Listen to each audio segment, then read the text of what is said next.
All right, you good. Greetings, and welcome back to Call of the Hunger. Sorry for everyone who's watching, if anyone is watching, about us moving in a day. We totally should have posted something yesterday. Just slipped my mind. Anyways, what I thought we would do today is before we jump right back into it, I would do a game/campaign recap quick. And I'm not going to go over everything we've done. But I'm going to go over just a couple of key items that I thought would be useful in just getting our heads centered on what are we doing. Because I know that there's a couple of comments made just about like, hey, getting us on track and whatnot. So a couple of things as I get into this is that really I think that we're on the precipice of changing gears here very soon in the campaign. I think that there is kind of what I would consider to be like an opening phase to the game. And the purpose of the first phase, or the opening sequence, is to force action, give direction, and kind of force the player characters to kind of be like stuck together, right? And so a big portion of that is like, we have to do this, right? And then, we have to do that, because otherwise, you would feel like you have very little direction in where to go, because I would be like, hey, you guys are all sitting at a tavern. What do you want to do, right? And so another component of that is to force exposure, right? So you guys probably feel like you've been bombarded by a lot of different factions and a lot of different places you've been running around. That's really to make sure that you guys can start to see who's who, what's what, and kind of build that in, right? So there was a lot of like, we have to do this. It's on a timetable. We have to do that. It's on a timetable. What I expect to see here coming up is that some of that pressure is probably going to like ease off a little bit, and it'll be a lot more about what do you want to do instead of what do you have to do, okay? Now, as a reminder, there are a couple of things that are circumstantial, right? And what I mean by that is like, we don't have enough money to do this. We don't know how to do that, right? A couple of things about it is that I give rewards for quests and I give rewards for behaviors, all right? Rewards for quests can be experience, like you guys received a big chunk of experience recently that you spent. And that's because in certain situations, that's because you guys are moving the game along, right? Moving the main quests. There's another thing that I reward players with, and that's information. I'll get to that in a bit because I think that's something that we need to circle back to. There's another reward that I use, which is a spiritual reward, which is like character growth or an altruistic achievement. So in Emery's case, one of the rewards was Oliver became reincarnated and he found a place to settle down, right? That's part of the game, is that your character's rewarded by fulfilling parts of their background or by achieving something that they find of value. One of the altruistic ones would be like when you guys totally just murdered that psycho in R&D 6, right? That's an altruistic reward. Granted, sometimes those sorts of things are just organic, right? So it doesn't necessarily feel like a reward. Same thing with information. But there are those types of rewards. Sometimes you do receive loot as a reward. That's like, hey, if you complete a quest for Vivigeni, he's going to give you some money. There's another one that's like the filigree moss. There was going to be a direct trade exchange with that guy for all of the ent or the timberman that you're going to bring any of that back. He would just give you money, right? But not everyone's going to give you money for the things that you do. And then sometimes you guys get allies, like the Buckums, for instance, right? However, none of those things are necessarily guaranteed, except for like experience as you can complete chapters. One thing that is rewarded, however, is behaviors, and those are usually very, very consistent. So, for instance, if you take time to ask questions, I'm going to give you answers. If you take time to loot, you're probably going to get stuff like, hey, can we take the time while we're walking to pick up ingredients? Or, hey, we're busting into the Onyx, can we loot? You guys walked out with like bars and bars and bars of gold, because contextually, gangsters would have a lot of gold around, right? But you guys will be broke if you don't loot when you can, right? And sometimes it doesn't make sense to loot your friend's house while you're there, right? So there will be negative consequences for some stuff like that, but it all comes organically. If you take time to prepare, you will be rewarded by having things be significantly easier, right? So like if you guys are like gonna do a heist, like at the Onyx place or whatever, and you're like, let's bring some dynamite and blow out this wall. Well, yeah, basically you guarantee yourself a way into the building, right? So things like that. I tend to, when it comes to encounter balance, I balance it as if you guys were to like a kind of a normal-ish entrance. But if you were to forge ahead, I want to use one example with Austin the other day, which was like, if I say, hey, clear out the sewers, and you guys just jump into the sewers and run in there. It's like, well, if you go in there with no torches, no map, and didn't ask anyone about what's in the sewers, it's probably going to be a hard time. But if you went into there with torches, it's probably going to be balanced. If you went in there knowing who's who, and you convinced someone to give you a map about the place, and you did some recon about what kind of monsters were in there, and you packed some stuff that would be like their Achilles heel, or maybe you even decided to ally with someone who also wanted the sewers cleared, it's going to be an easy time. It's going to be a walk in the park, right? So that's kind of a little bit on like the quests in general, on how I balance them and some of those behaviors and stuff like that. So moving off of that, some of the things that I wanted to talk about is a little bit about what the hell are we doing? What's this campaign? Just gonna take a second to breathe. Did you guys have any questions or comments that you wanted to add to that, like how quests are run and how like certain behaviors? Because sometimes I feel like I don't know, stymie people for like going off and trying to do. I want to make sure you guys feel rewarded for going around and not just like running like main quest, keep going, right? But at the same time, I just wanted to explain how those things work. So, all that being said, let's see here. What did we learn about the campaign? So, as you guys went into the area, the first thing is the whole quest is essentially. Let's see here. What is going on in the woods? That is the campaign, right? It is a giant puzzle. The objective is to collect the pieces and put them together, and that's the campaign, where the finale is acting on whatever you come across as the finished puzzle.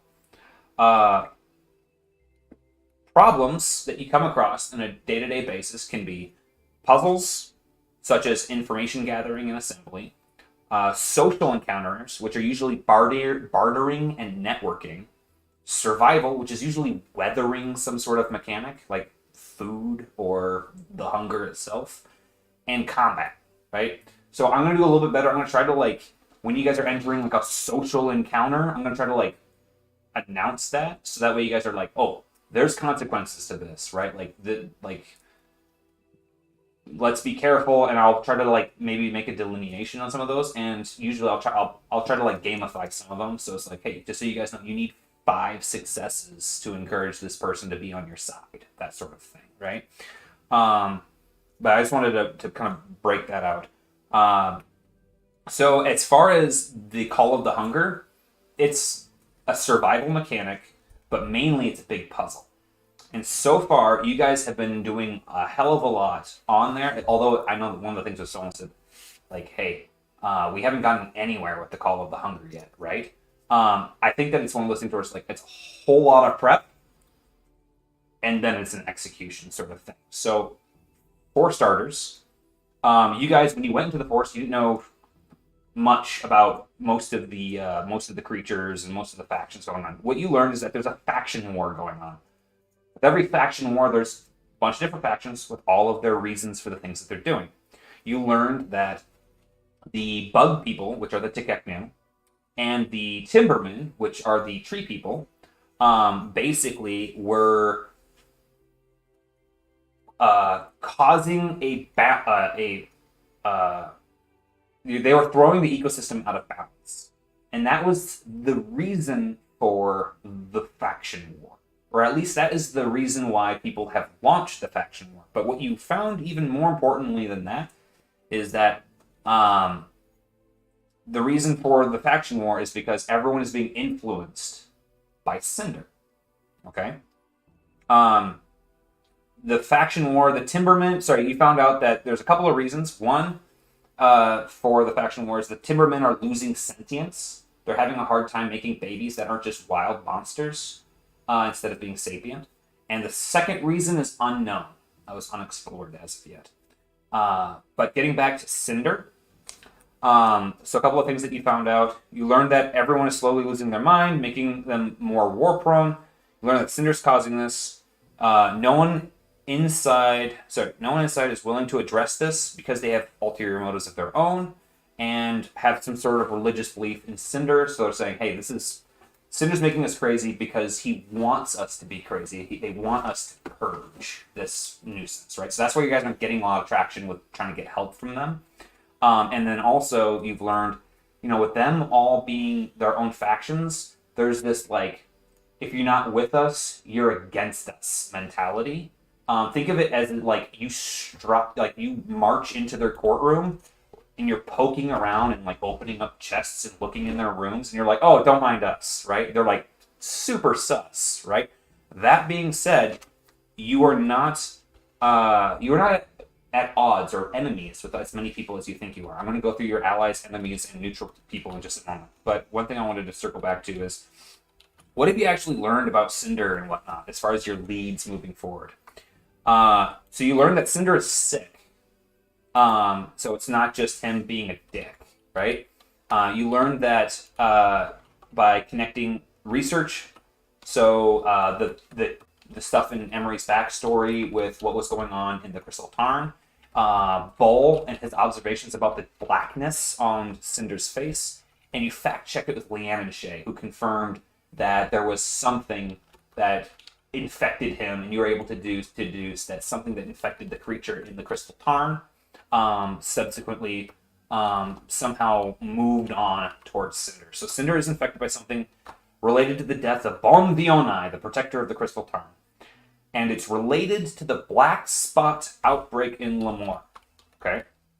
You have a contact at Chettle Court named Sponge, and you know Vivigany, who is the leader of the Natari Bug People gang, has info on the aberrant subjects. So you have two leads, if you want to pursue the background on this infection parasite virus thing that's inside Cinder by going through the research route. There's a little bit more on that one too. You also know that the black spot is seen as a blessing from Scrot to some of the Flotsam, and that it's been healing some folks who are going missing based off of Wretch's conversations with some of the Flotsam in the streets, right? So you know that there's some weird stuff going on with the aberrant subjects. Now, that being said, a couple other things as far as leads directly related to to Cinder and his infection. The Asuelun have stated that they sent Ranya to the Sillin in Yggdrasil in order to converse with Brondadrolf, who is the channeler of Scrot, to see what was up. So, long story short, you can go to Yggdrasil and talk to the channeler of Cinder himself, is what they're pursuing that lead. And you got some names that I'll kind of bold if it comes up in some other contexts and stuff like that for you guys. Also, when you were working with Leanne and Shay, you won kind of a relationship there as well. Leanne and Shay insinuated that the Onyx cage that they're working on, which is related to the backstory of both Emery's interests and Ilya's interests, that whatever the hell that is, she thinks she can use it to contain whatever the hell is in Cinder. So she said, hey, there's this cool cage they made, and then she made some comments about being interested in using the cage to give Jana, whoever the hell that is, a gift of this little baby thing inside Cinder. So you guys could work with that relationship there. But basically you know that, hey, you need to figure out what this weird cage thing is. You need to pursue the background quests of the Onyx crap.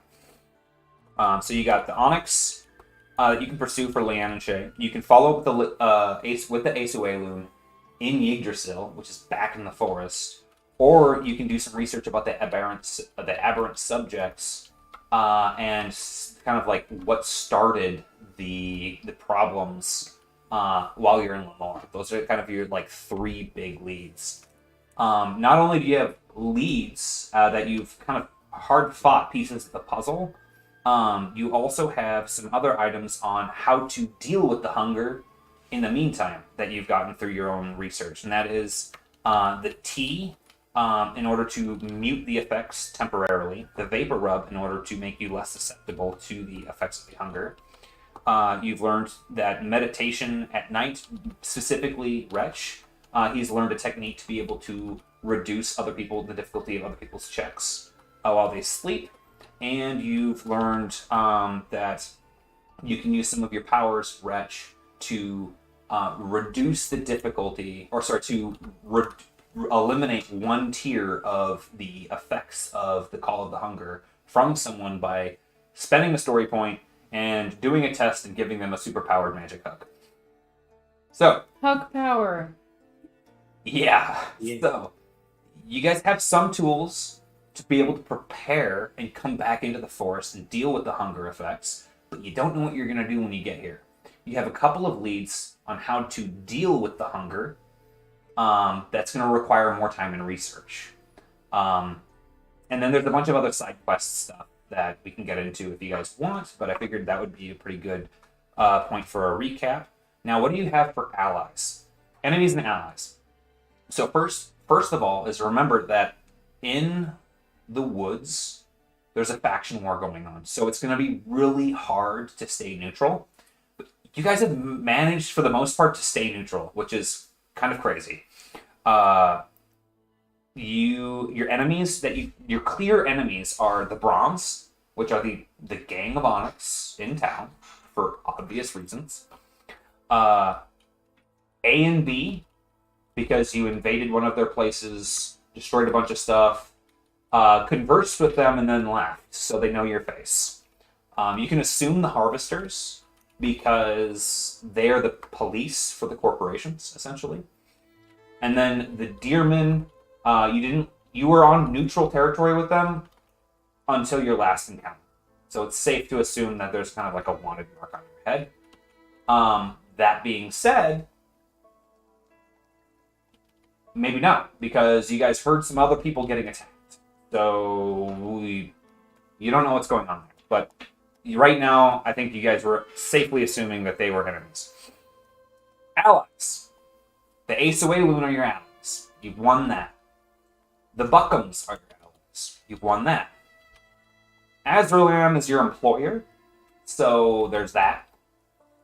And technically, the Iron Cathedral and the Nintanga Tribe are both your guys' allies, although they are north of here. So, but because of your guys' backgrounds, that's technically true. Now, Paratisium and the Natari are potentially your allies. The only thing that you guys left off with the Bug People gang, known as the Natari, was that they were not willing to keep you guys to ward off the corporations. They were going to keep you safe from the Bronze, no problem. But when the corporations started hunting you, they're like, that's way too much heat for us to stick our neck out for you, right? That's like asking your coworker, who's kind of your friend, to deliver your child for you, right? It's like, what? I can't do that. So they're technically your friends.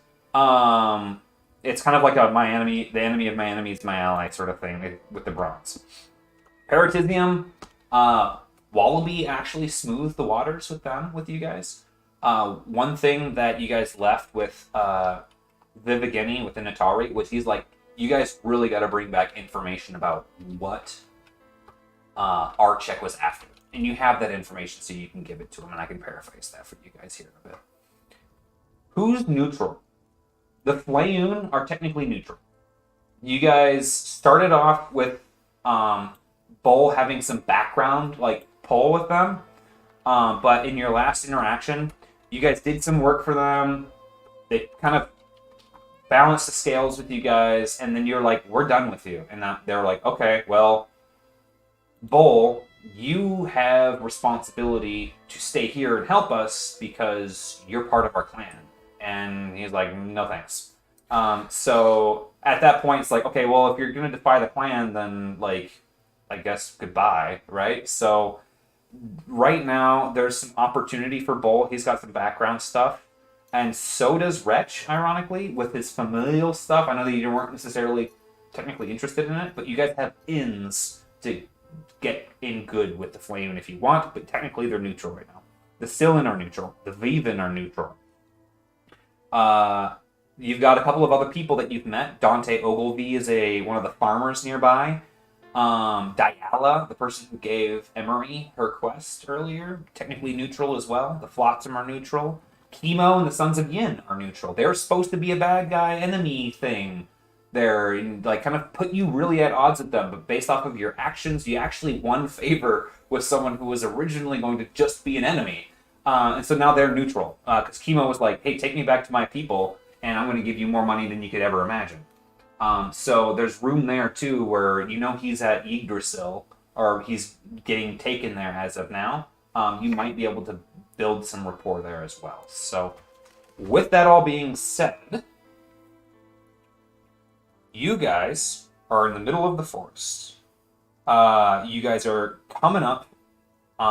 You've got 2 days of travel left in the forest and 4 days of over the field to travel. And you only have 1 day to make up. So you've got 5 days to do 6 days of travel. But you guys are super tired. The reason why you wanted to travel as much as you wanted to was to basically win favor with Ammo, one of the corporations. So you still have a chance to get in good with the corporation. But you guys are super tired. You decided to crash for the night. And one of the problems is that Bull wanted to get tied up and get a stick in his mouth because he felt like he was succumbing to the hunger. So you all get a long rest immediately if you haven't already done that. Oh. You're not going to have anything else jump out at us? No. Yeah. The last thing that you guys just did is you guys went to bed inside of a memory monster, and it attacked you guys. And it was pretty awful after a series of unfortunate failed perception checks. Now, as you guys wake up, can you guys all give me a vigilance roll? That will be the order in which you wake up. Sounds good. 2 and 1. All right. Same. 3 and 5.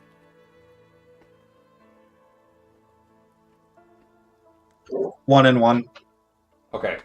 Wretch, you wake up first. Everyone gets both of their story points back.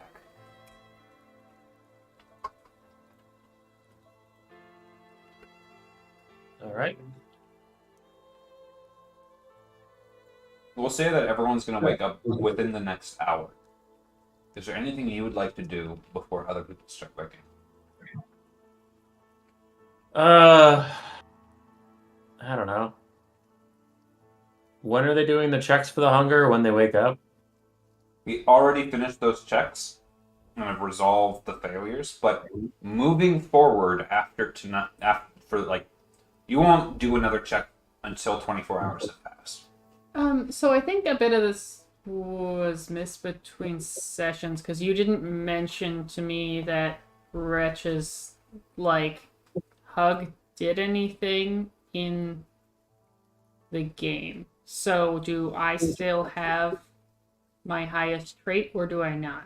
You wouldn't have your highest trait. I thought I messaged you at the time. Yeah, I think Wretch gave you and Bull a hug at the end of the last session.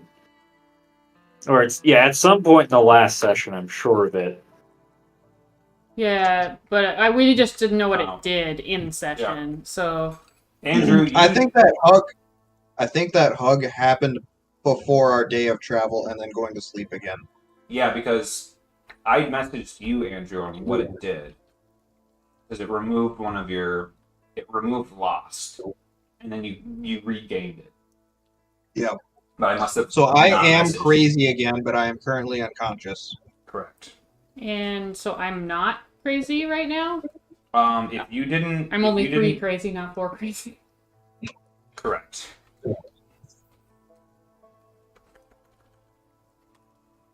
Okay.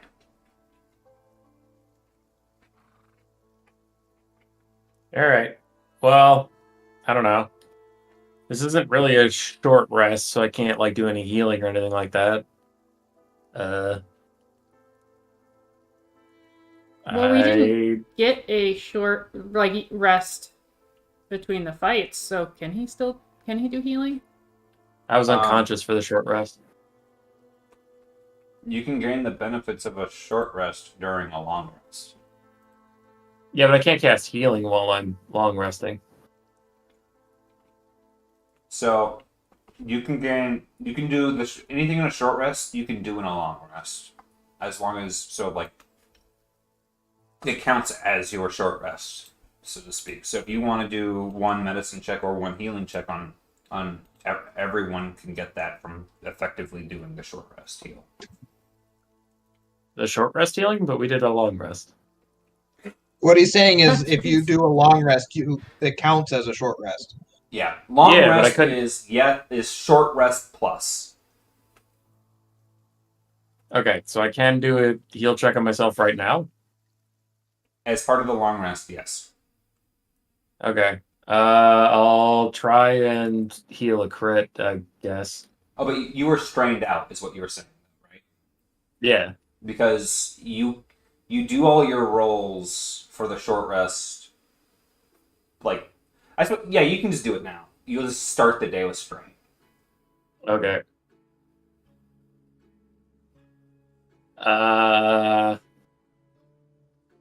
Okay. So I'll try and heal the crit of 54 I have that's -5 strain. But it Okay. says all crits are harder to heal. Okay, Well, I have a different crit that says all crits are harder to heal. so which one are you trying to do? The strain one. Okay, so that will be different. The base difficulty of that spell is hard, right? Yeah, so it'll be daunting or whatever. Correct. Alright, 7 and 1 after transferring 2 advantage to success. 4 threat. If you'd like to switch that over. Yeah. I'll reverse it, so 7 and 1 back to 5 and 3, and then I'll go 4 and 4. Okay. So you All right. start a day with 1 extra strain on you. From the, Can I use my not daily power, can I use my heroic ability for both my story points?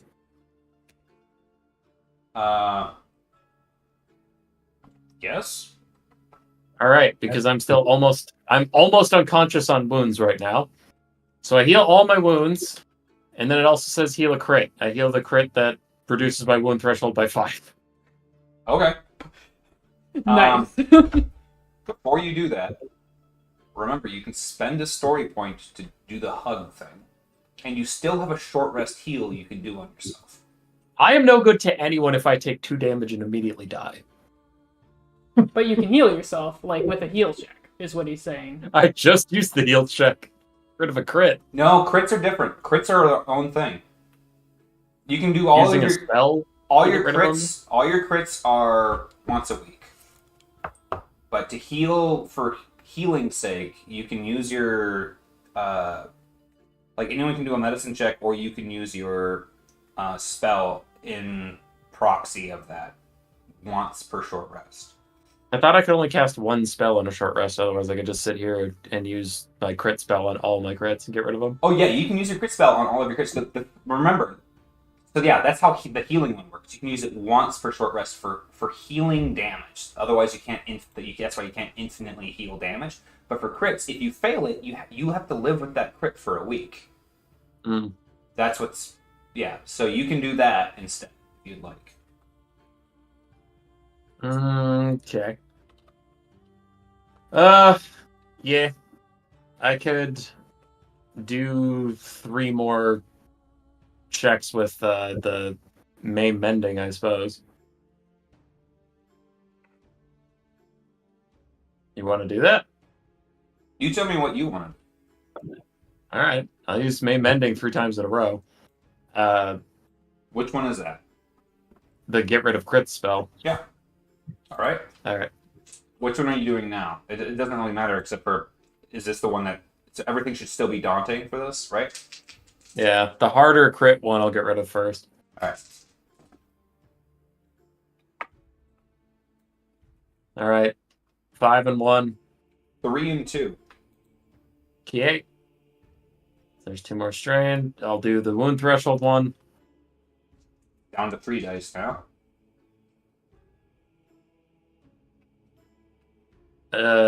Triumphs don't really matter, so I'll just go with 8 and 0.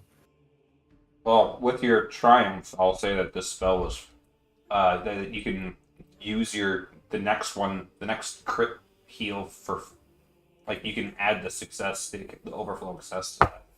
Like, there's other stuff that you can do with the triumph. I'll roll the last one. I got 2 and 1, so at this point you should have like 3 strain more than the 3 tests. So you should have like 9 strain on you. Okay. Last one I got 4 and 2 without shifting any advantage around yet. Okay, I got 2 and 2. Alright, so I'll just leave it. Yeah. Alright, I'm all out of crits. Nice. I'm almost strained out. But I guess I'll leave it for now. Yeah, so I'm still quite wounded, but my wound threshold went up by 5. I'm very close to passing out on strain again, but it is what it is, I suppose. And I assume that all this medicine work took at least an hour. Yeah, you're digging around as Ilya and Emery wake up. Is there anything that you two?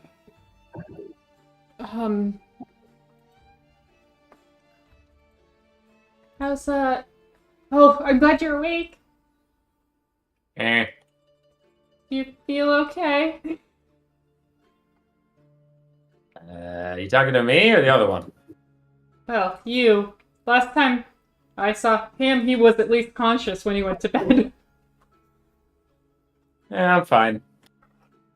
I get over things quickly, I suppose. Okay. All tired again. I yawn and stretch out a bit. Do you need any more, like, supplies for the tea or anything like that? I could go grab it if Will's still resting. Not sure if we have the time. Do you have to be moving? I imagine that like your healing was like, so you're like super broken, right? You get up and stretch and like start like preening your hair, and like your bones start to like knit together, and like the tears in your cheeks start to like heal back up, and the blood like flicks itself off, so to speak, or reabsorbs. You just see like this Deadpool style like re-healing. I'm a spooky rat. No, you're adorable.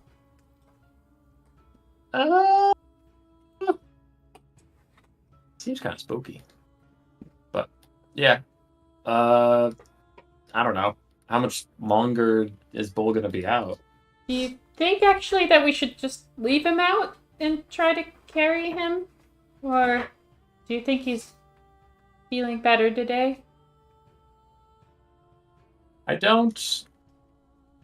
don't believe Wretch saw him conscious in a long time, so I think I would just assume that he's fine. Like, as a player, I know he's not fine, but I don't think Wretch has any reason to be like, nah, he's crazy. Wait, wasn't Wretch there when Bull lost his shit and murdered the Tekeknu in the wand? No, I know, but like since then he was fine, and then I went to bed in the memory, and you guys were on watch, chilling, like he wasn't trying to murder you. And then I woke up, Bull was already unconscious, I knit his like muscles back together, get his brawn back to 5. Then I got stomped into oblivion, and I've just woken up now. So the last I knew of Bull, he was fine. Oh, well, Ilya knows that's not the case. I would like to share this information. Yeah, we need to keep a watch on Bull. Just before he went down at the end of my watch, I had to shock him back to sleep because he could feel the hunger coming back and taking him over. So we need to keep watch on Bull, knowing full well that if he wakes up and the hunger takes him, that he will be an engine of destruction. And there's nothing that he can really do or we can really do about that. Or this is going to be an ongoing problem until we leave the forest. Okay. What do you think about if we make a little?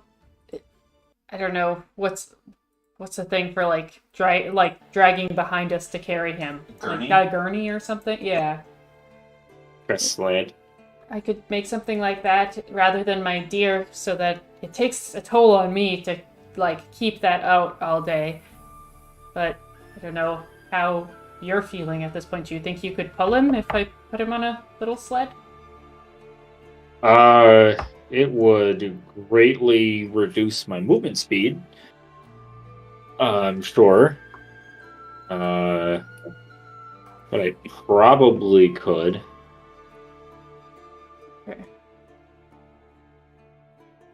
Because mine, like, we can either do that or I can use my, and like having my elk out, but my elk does me like, I think it's it would be too strain every hour, I think. I have a proposal. When we do this gurney thing, I think that he should be face down and we should hog tie him. Alright. 100% serious. Or at least have... Sorry, Andrew. Yeah. I hope that he can channel the humiliation into murderous rage against people outside the party once we leave the forest. But it's Bull, so that's kind of our only option. What is between Ilya and Bull, or between Andrew and Dustin? What was the last like? How did you leave Bull? You guys talked about like tying you up or something like that. I basically said, all right, I'm losing it again. You're going to have to put me in a chokehold, but then he pulls out his sword and just shocks me a couple times instead. So that was basically the last thing that Bull interacted with consciously. So he's currently unbound, is what I'm hearing. Yeah. Yep. All right. Because, like, right after that, the tree attacked. So, as you guys are discussing this, kind of looking over, you see like Bull stirring. Okay, well, then just, you get a move on with that, and you know what, I'll just do the deer. I'll just do the deer. Okay. Wait, do you... Question. So, with your ability to impose your will on vines, so let's say you were to do that and use that to bind Bull, would they like fall apart once you lose concentration? Or if you like tied a knot and it would just relax? How does that work? I can either just do, like, regular, like, mechanic stuff to tie a knot, and I'm pretty good at that. Or I can control the vines to do things, but, like, can't remember. Yeah. I wouldn't be worried about the strength of the knots. Yeah, the strength of the knots is like if she like were to like not concentrate on it anymore, it'll stay. She needs to concentrate on it to keep it animate. So he's gonna prime a trap that's like spring when the next person walks by. That she needs to concentrate on. Mm-hmm. But my point being was you're going to have to pay attention to the strength of the vines, not the knots. Yeah. Well, but I just didn't quite understand if, like you said, Josh, like she just has to do that to animate it to spring a trap, or if makes a strong. She uses the animation to tie the vines more easily, and it's a done deal. And it just acts like a rope after she lets go of control. Yeah. Okay.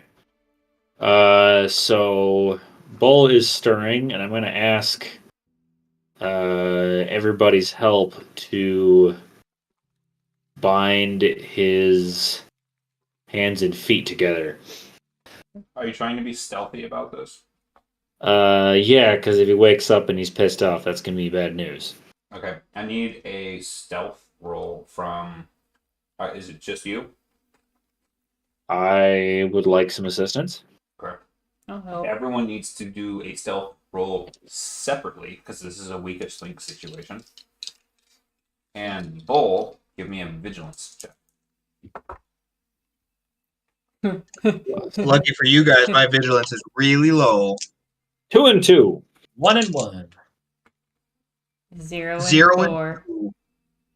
0 and 4 for Emery, and 0 and 2 for Bull. Bull. Yeah. Okay. Wow.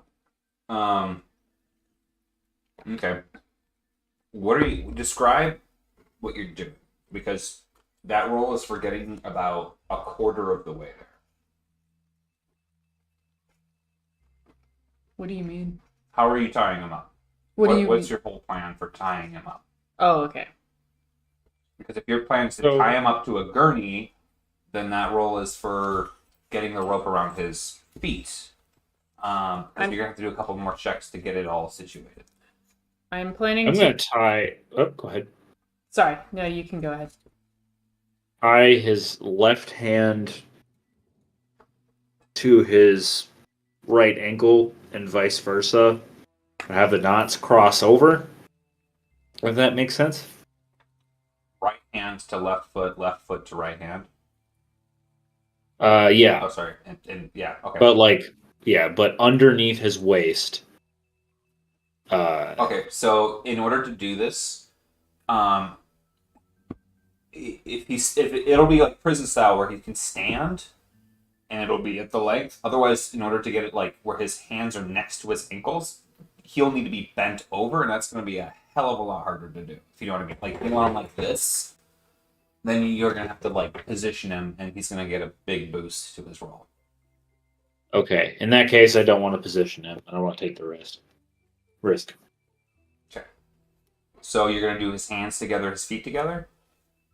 Well, I think I'm gonna do. I am gonna use the elk until we get to the point where like I'm using too much my strain, and then I might switch to giving you a sled or something. well, I mean, Get us moving. we should start by binding his hands and feet together, and then how we transport him will be the elk or the sled. Mm-hmm. But if I have to position him to tie wrist to ankle, then I would just do wrists and feet together. Okay, so you start binding his wrists together, and you start binding his feet together. That's what you started to accomplish. I need a skullduggery check from each of you. Who's doing the hands? One of you's doing the hands, one of you's doing the feet. I can do the hands. Okay. I can do the feet. You said skullduggery. Yep. So two of you can do the feet then. The other two of you, and you will pick your best roll. Ilya, Wretch, what'd you get for a skullduggery check? Not gonna be good. I mean, 0 and 1. Okay, remember that. Okay. 0 and 2. 3 and 1.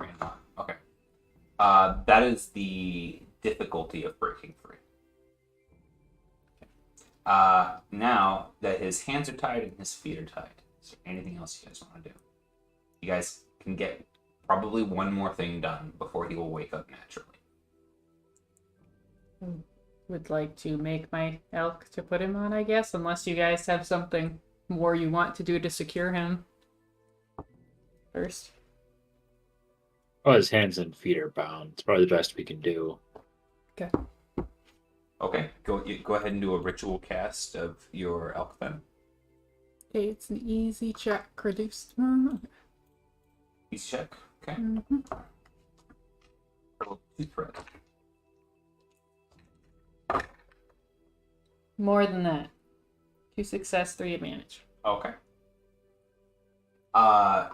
Whoosh! The corpse of your bear No, it's my elk this time. the corpse of your bear Oh, is like an elk emerges out of all of the sticks and bramble that was left behind. awesome. And with that, Bull, you start to rouse. As angry and violent as ever, knowing pure rage and bloodlust. Your feet are bound and your hands are bound. At this time, I would say you guys are top of initiative. So, in the immediate future, you guys see him starts to rise, spitting and snarling, arouse, spitting and snarling. Anything you guys want to do on as far as action to action, starting with Rich. Gonna take out my stun gun and zap him, I guess. Wretch has the first initiative. He says, Yeah, I thought it was Wretch first. Oh, sorry, I did not see that. I'll try and chant soothingly. Okay, are you attempting to do the hug thing, or are you trying to do something else? I can try to hug him, I guess. I'll Okay. try. Yeah, if you got a story point, you can go ahead and do a channeling check if you'd like to run over and try to use the power of the capricious, your capricious god to restore his mind partially. Okay. I will attempt it. 3 and 2. What do you do? What do you do thematically? Do you say anything? I'm just humming softly while rubbing behind his ears. What do you? What? I'm humming softly while rubbing behind his ears. Okay. So you see him. You see Bull arousing angrily as you start to do this. You expend the story point, and Yep. Bull, you're fighting for your consciousness. It's almost there. Give me a discipline check.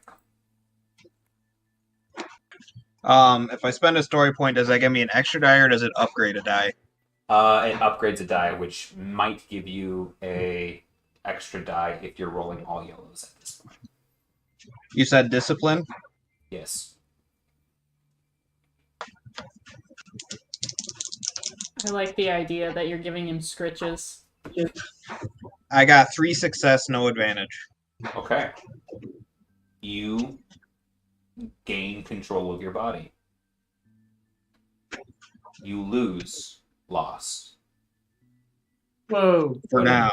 But in this turn, yeah, you still wake up, you know, emotionally hot, so to speak. You still have all of your other conditions, but seeing as Retro is directly impacting you, I'm just going to skip over Ilya and Emery and see what he wants to do here, because I'm assuming that you guys are like watching this. Emery definitely wants to poison me again. No, I feel better. That's just her MO, though. Unrelated to the hunger, that's just how she do. Come on now. I mean, am I wrong? Yes. Alright. Are you guys doing anything? Otherwise, Bull's gonna do something. Something mean. Nope. I'm good. Alright, so Bull wakes up. So the effects of his hug are taking effect like at the exact same time I'm waking up. Yeah, it's a little latent, but yeah. Okay.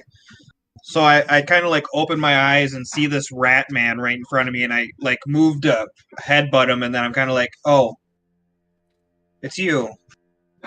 And then, but that's all internal. And then out loud he says, "How come every time I wake up I am in pain and almost dead?"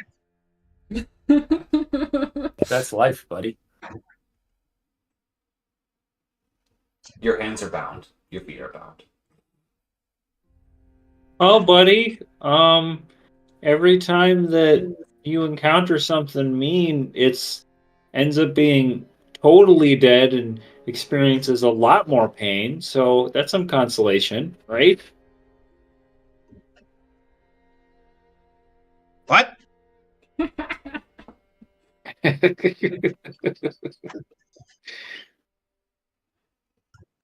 Do you feel better?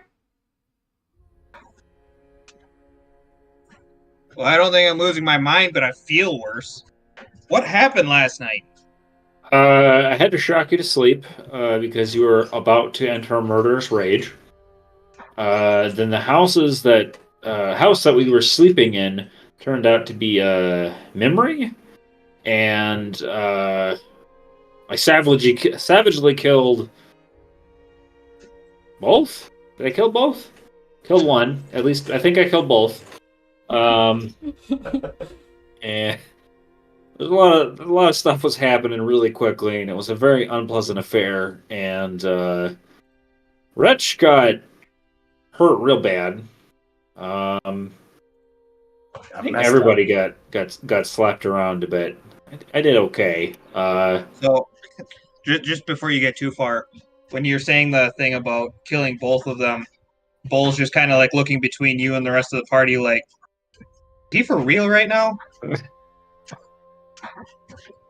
mean, yeah, I killed the houses that were trying to eat us, and it turns out the screams we were heard were victims of the memory. Or at least I feel like I can surmise that.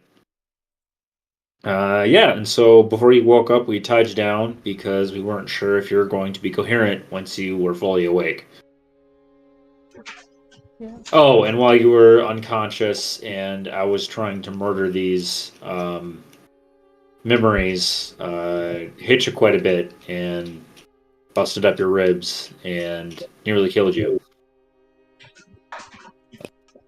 Yeah, and as fast as I want to get out of the forest, do we think we have more time, or slash can we have Wretch do more healing? He just did his own healing check, but So he can do a short rest healing for everyone once per long rest or once per short rest between combat encounters. So yeah, because if you guys didn't do any long rest healing, he can do a short rest heal for everyone. yeah, all I did was the strain for sleeping so far, and food. Yep, so if you need healing from being basically, yeah, because you guys did a combat encounter, you get one medicine check each. Yeah, and just so you guys are aware, I am literally 1 point from passing out again. Health wise, right? Passing. Yes, all Wretch did was bring me back to 0, and then I recovered one more.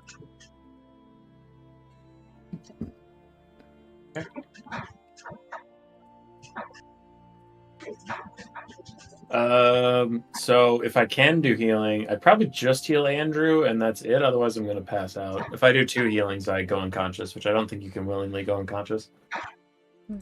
Correct. Because you take the stamina and then the spell goes off. All right. right. Let me see.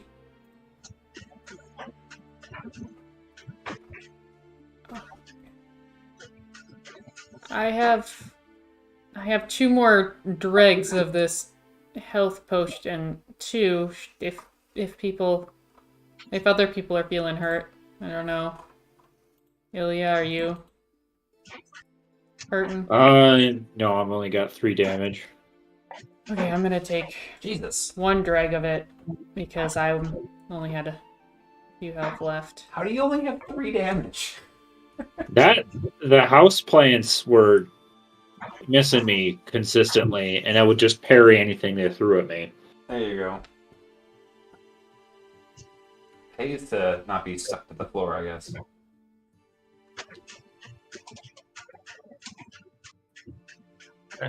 So I can roll for Andrew.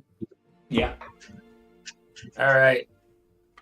Do note that, like, Emery theoretically could too, but it would be a medicine check, and you need if you don't have a medicine kit, it's a little bit harder. And that would be a 3. Like, anyone with intelligence can do that as well. This man needs more than witch doctoring. He needs true medicine. Alrighty. Chance. And Difficulty. belief. Well, she has a literal health potion. Yeah. I took it. I took One of them. Yeah, I took one. I have one more left for emergencies. So. Meanwhile, I think I used up all 5 in like one day on the one you gave me. But I also felt like 5 stories. Yeah. All right. For the healing check, it's a moderate difficulty against me. I got 6 and 0. 2 threat. Okay. I accept your 2 threat. Andrew, you heal 14. Okay, so you're taking the 2 strain, the 2 threat on your strain, I guess. Sure. Okay. What That gets me exactly to 0. What I will say is that instead of you taking strain for the 2 threat, I'll say that you get double setback on any other short rest check that you do. All right. All done. Josh, this is going to be a mechanics thing for game wise that comes into play. So I've got a full threshold for wounds of 21, but I've gotten 6 off of that right now because of a crit. But for one of my abilities, I get a bonus die if my wounds are at half or greater. So does it come in at half of 21 still, or half of the 15? What's your current wound threshold? 21. So it comes in when you have... Or wait, my current wound threshold is 15. So it comes in when you have 8 damage on you. Okay, so it doesn't go... So when it's reduced, it goes off of the lower number? Yes. Okay.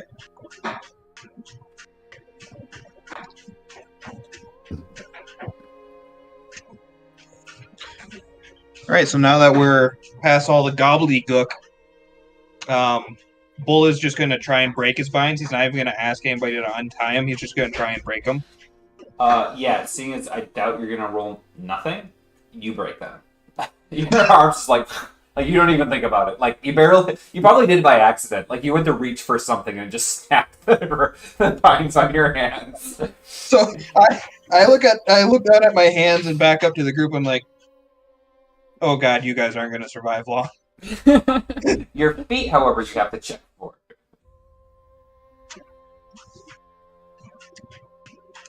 I forget, is that an athletics? That is going to be an athletics check, yes. Okay. Or skullduggery, if you want to try to get out of it that way. There's only one thing that Bull knows what to do with skulls, and it's not duggery. 4 and 3. Yeah, you managed to snap it. You strain on this one, but the muscles go.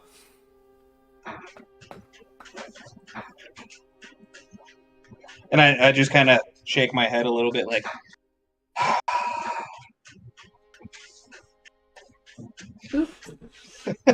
Glad you're better. Hey, when given the resources of local plants to secure demigod, I looked down and what they actually did was they like strung a bunch of dandelion stems together, and that's what was holding my arms. to be fair, that would probably have held like normal human beings pretty damn good. The feet. Yeah. The feet, yes. All right. So with that, with the party all set, what do you guys do today? Well, since my deer is here, I'm gonna hop on. Nice. Not gonna let it go to waste. Yeah, shouldn't you let Wretch ride it? He's the one that's almost exhausted I'm sleepy. already. Oh yeah, sure. Touche. What is the does the elk have anything like pack mule or anything? No, it says sure-footed, Oh, that's nice. so no penalties when moving through difficult terrain. Yeah, I'll say that it can hold one person, but Okay. whoever it is, they're booking. Like it's as if no forest is around. That's their movement speed right now. Let's go. Yeah, you can. Since I ride like a prince. I permanently have one arm over my chest and the other arm is at my side, and I have a cape flowing in the wind that I didn't used to have. You just found a big leaf. Yeah, I just put a big leaf.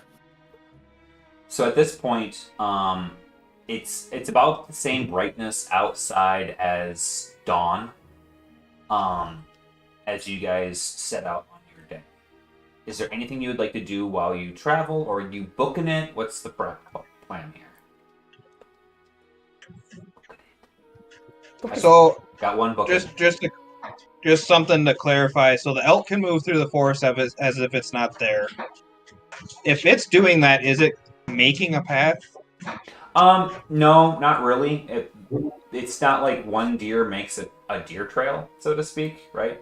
It's bounding here and there, and its profile is narrower than most of the party, so it's not really making a path. But what it can do is help you, because it'll instinctively move through a lot of the stuff. So I will say that it can give some boosts to your guys' athletics checks.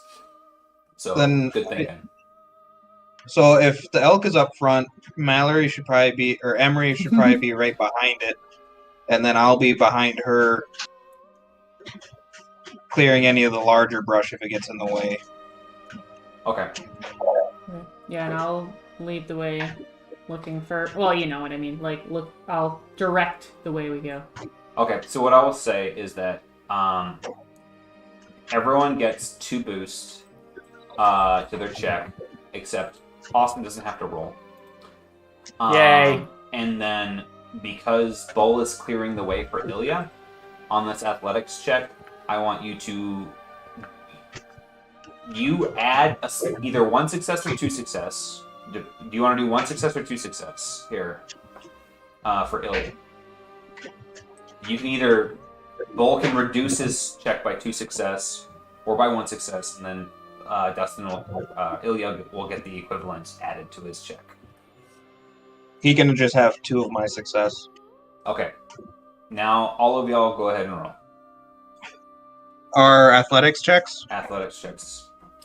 One thing to note is that the forest is no longer the massive woodlands that you guys have been going through. You are cutting through the fringewood now, which is like a normal looking forest, similar to what the background image is. 5 and 2.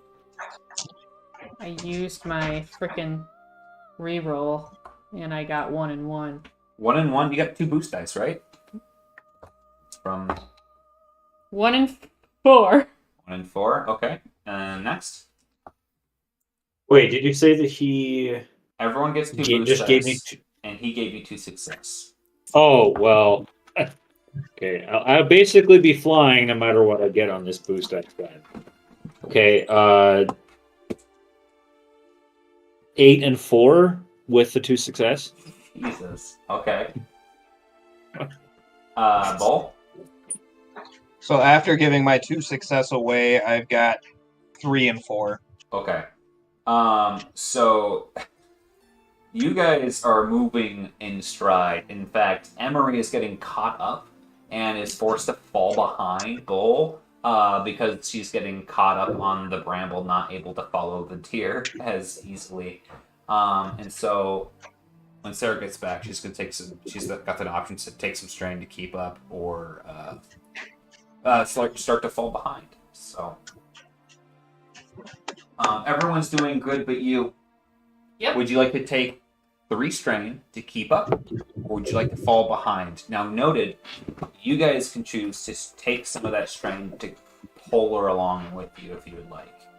I can take some strain. You're going to take 3 strain? Yeah, and then how long did this signify as far as time? So this is going to be the first half of the day. So how many hours? 8? That'll be about 5 hours of travel. Okay. Okay. So one thing to note is that Bull is clearing a path. His success, when he drops his score, he could give it to both of you if you wanted to fall behind him, because you're kind of like, and getting caught on stuff. Yeah, with how hard it was for me, and then I see the path that Bull's clearing behind me, I'll fall behind him. Okay, so you both get 2 success, and he only has -2 to his roll. Cool. And Rex is just having a good time. Yay! Austin, you're How much so longer dark can you keep today. your elk out? Sarah, how much longer do you have on your elk? I can keep it out for 1 strain and out, basically. So right now I am at half my strain. I have 8 strain left. So I could do it for maybe 5 more hours and feel okay. But Yeah, you guys will get about 10 hours of travel for a given day.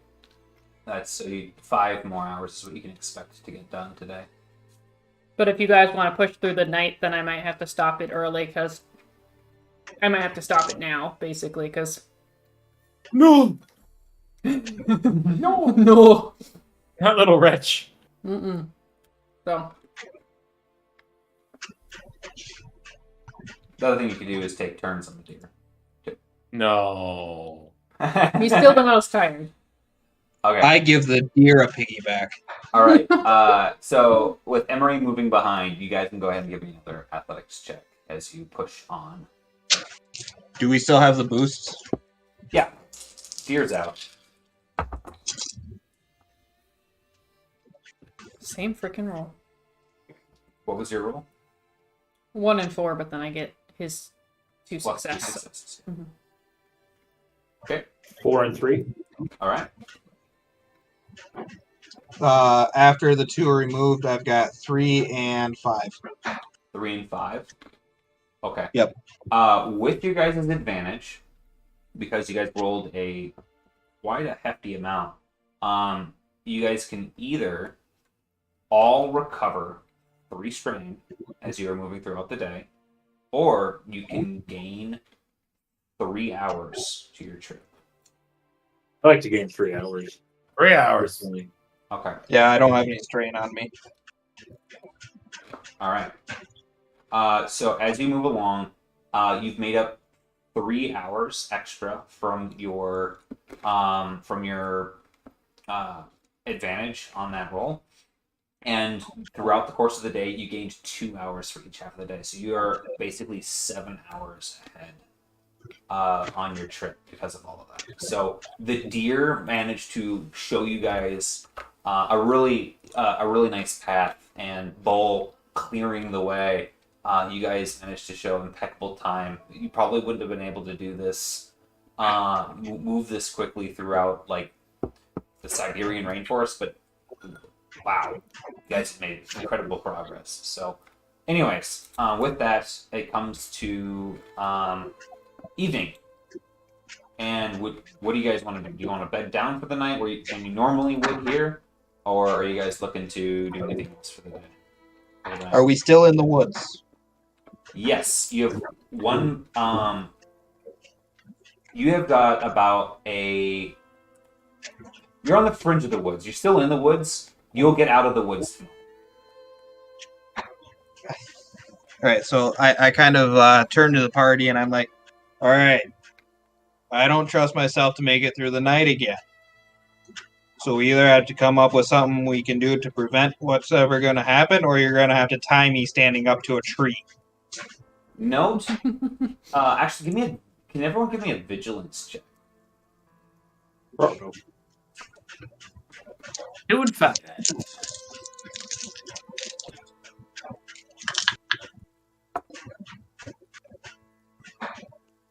2 and 1. 2. 2. Bull. 4 advantage. So everyone but Bull, you notice that the pressure, the migraine-like pressure of the hunger, has been ebbing as you've gotten further and further away from the heart of the woods. You're nearly there, nearly at the edge of its kind of influence. It's still there. Maybe if you push throughout the night, you would be outside of its influence.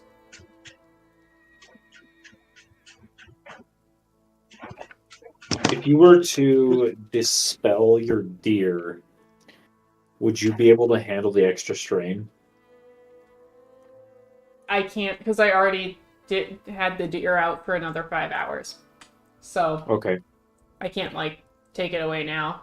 I only have 3 strain left, which is not likely. I would pass out Okay. knowing my rolls. So the check for the hunger is easier in the Fringewood. Also, you will do your checks in the morning after you explain to me what you guys do for your watches. And Wretch has the opportunity to make one person get to replace their discipline with his, if he chooses to meditate over his watch. As a player, I think the obvious choice would be meditating over Boulder. Yeah. I don't Probably have meditate any. over bowl and sleep because I don't know if I can push through the night if there's no deer just carrying me through these checks. Right. Yeah. I can search for some herbs if we need them to like get through this test. Like it's tea, right? Like that Yes. staves off the effect. The tea like blanks you for the day. Like it makes you as if you had no impact from the hunger. It's the vapor rub that helps you. It makes checks easier. Okay. But the vapor was harder to find, right? Like Yeah, the vapor rub is a gland from a special skunk that exists. The tamarind tea is the black rind tea is also pretty rare, but it kind of depends on where you're at. So as we're making camp for the night, can I try to look for a little bit more of that stuff? Or I would say I believe Wretch still has like a pot's worth of it. I believe I used all of it. I would say that as part of like if you're going to rope that into part of your watch, if you want to take first watch, you can do a little bit while people are eating and whatnot and peruse a little bit, but with it just being not like during your travels, it's going to be a harder check. it's okay. Okay. I have a hidden storage ability. Would that help? What's your hidden storage ability? Hidden storage once per day encounter. Simple survival check. Find ingredients and crafting supplies equal to your successes plus ranks in hidden storage with rarity. Yeah, go ahead and use that. Okay. And as far as let's see here.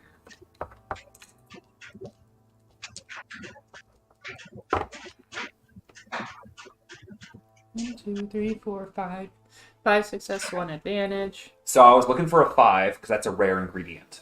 So a 5 will get you a black rind tea if that's what's the.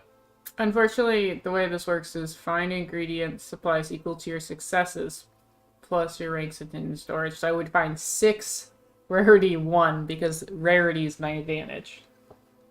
Oh, you only got 1 advantage? Yeah. Yeah, so unfortunately that doesn't help you find the ingredient that you're looking for, but you do get 6 rarity 1 ingredients. Okay. What also is something that is in this is that you can we're making a potion that costs a rare ingredient. Let me just double check. 4 rare. It's a ton. It's not. Oh yeah, you would need It's a ton. Yeah, you wouldn't even be able to use common ingredients to be able to make a rare potion. So, never mind. All right, I just wanted to see what the transfer was there. All right. So now give me your check for seeing if you can find any blackbird tea nearby. Oh, okay. On top of this. Yep. I was gonna give you a roll, and then I was gonna punish you for having an ability. Okay, I got 1 success, 2 advantage. Unfortunately, you weren't able to find it. One thing that you did notice, though, as you were walking around, is that you saw some torchlight. And in the distance, you can make out that there might be some presence in the woods. You're on the outskirts of the woods. They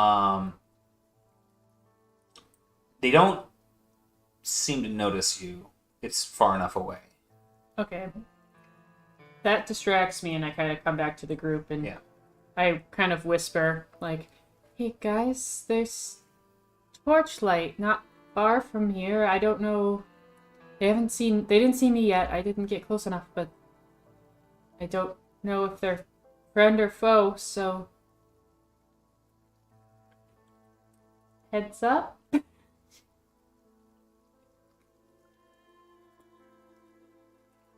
Oh boy. You switched back. I did. You had a brief look while you were out and about.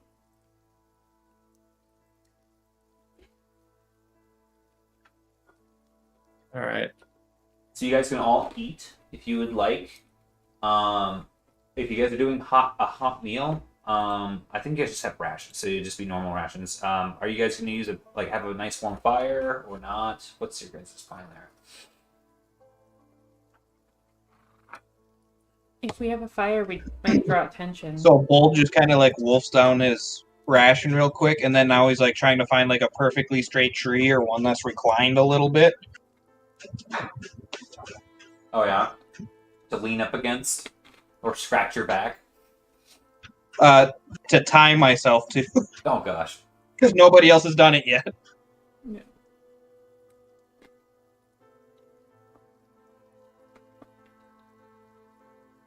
All right. You tie yourself, or do you need a helping hand?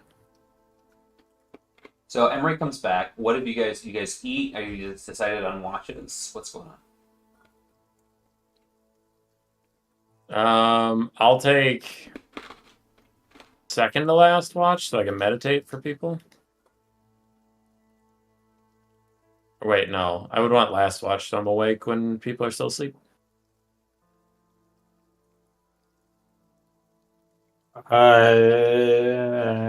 Emery said that she saw someone watching us. I am the least strained and least wounded out of the party, I think. So I'll do second watch because that may give them time to approach. Bull's actually just fine now. He just has a crit.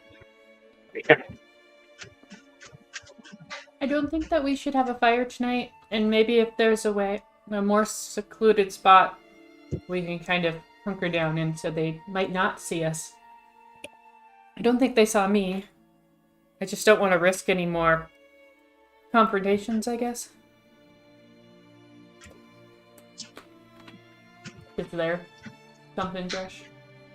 You want to look around for something to obscure you guys? Sorry. Mm-hmm. All right. Or like a bit more concealed. I don't know where we are, if we're in a concealed spot or not, but, you know. Yeah. Give me a survival check.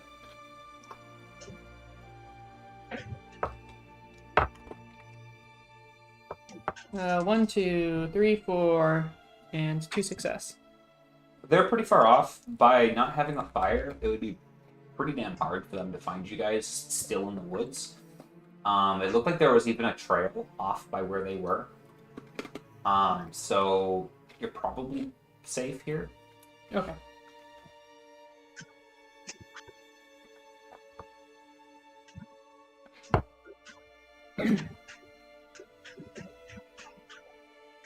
I feel safe already. All right. So, I was taking first watch because I was doing that stuff during it. Then Ilya's second watch. Okay. Which leaves Bull third watch, last. but you're gonna be tied up. So, Okay. I need a vigilance check from everyone except I need Wretch to also give me after his vigilance check to give me. Actually, hold on. Yeah, just all give me vigilance checks. Sorry. 2 and 4. 2 and 4. 2. 2-2. Okay. 1 and 2. 1 and 2. Okay. And then now I need Emery to give me. Emery, Ilya, and Wretch each to give me a discipline check. Wretch, can you give me 2? The first one will be for Bull. Is this for the hunger? Yes. Shit, I already used my host. Or 5 shit. and 3. And then 2 You and can 4. spend a story point and upgrade your test. But I already rolled. 5 and 3, and then 2 and 4. Is that what you said? Yeah. Okay. So yeah. 1 and 2. All right. I don't want to talk about it. What'd you roll? 0 and 1. Okay. And I can't re-roll. Okay. Let's see here.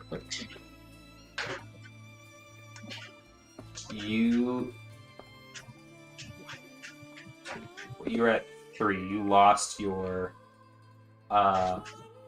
murders, right? Okay, so I need to roll a d4. Yeah, I lost my sneaky murder stat. I had so much character. Or something. We all missed it so much whenever he was trying to murder us. Just nice. It was just a little quirky. Well, sure. Okay.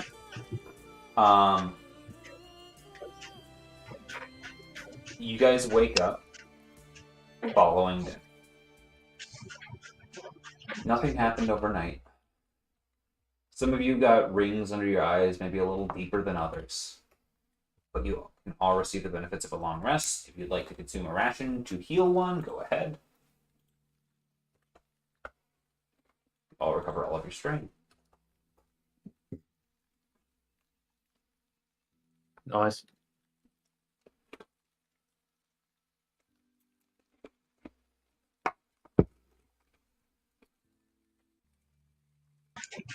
So I'm assuming Bull didn't lose it over the night then.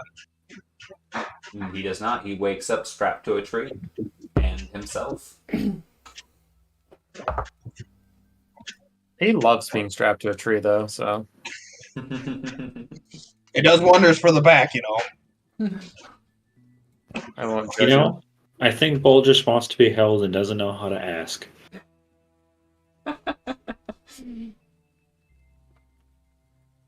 I love Sure. it. The Wolan don't know what hugs are. I know plenty about hugs. Yeah, but Very you're from that huggy. weird clan. And Nantunga's a very huggy tribe. Yeah, you guys read books. As you guys head out this following day, you pretty soon into your trip leave the forest behind.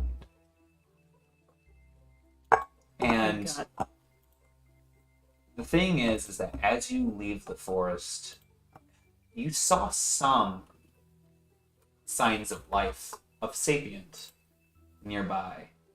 Some sort of strange outpost.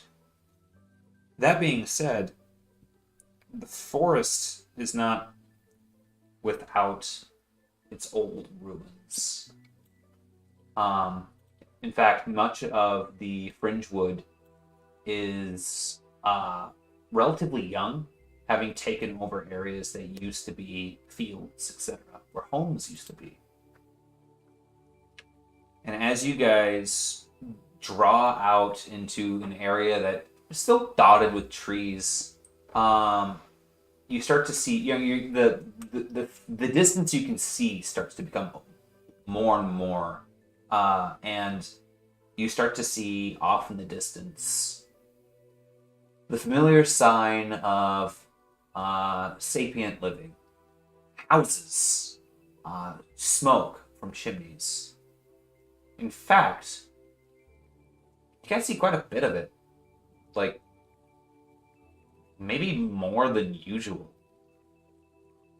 Can I have someone give me a? Actually, you could all give me a knowledge people check.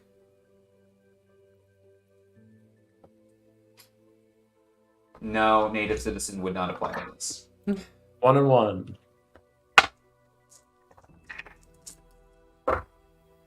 0 and 2. 4 and 1.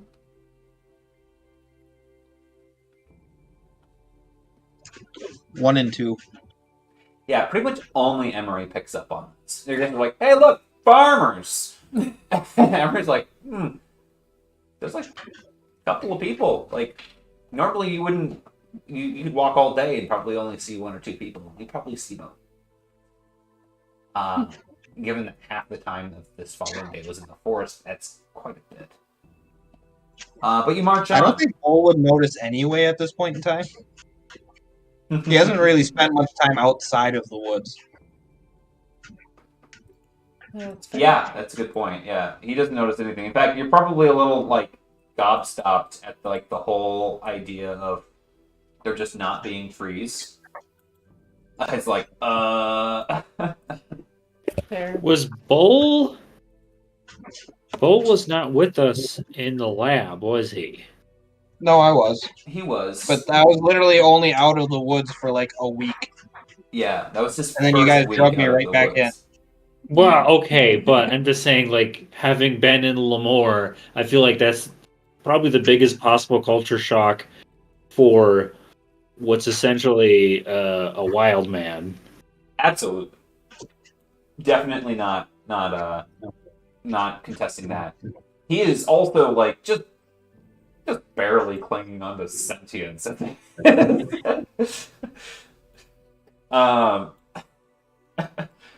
And So- yeah, kinda. At the end of the day,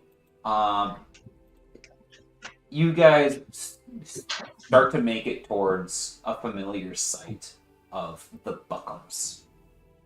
The Buckums is a fort in of itself. It's really more of like a small hamlet that's got a perimeter wall. You come across the locally popular, but still kind of exotic elephant herds.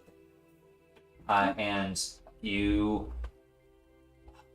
notice one of the Buckums that's close by as he's tending to one of the herds.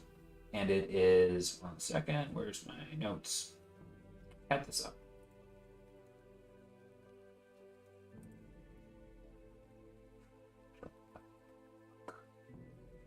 And it is Ben Wise. Ben Wise, you haven't had much interactive action with, but he is one of the younger centaurs. He's he's got super curly brown hair, and it seems to whereas a lot of the centaurs have like a traditional human skin on the humanoid chest piece. He's got like super hair on his shoulders and on his back, like as curly as the hair on his head, and it kind of comes down onto his arms as well, and kind of like this like bushy pile on top of his head, with two little horns that come up off of his head, and kind of just do this like almost sideways thing with them. And he's got a rather large spear as he's moving along with one of the herds.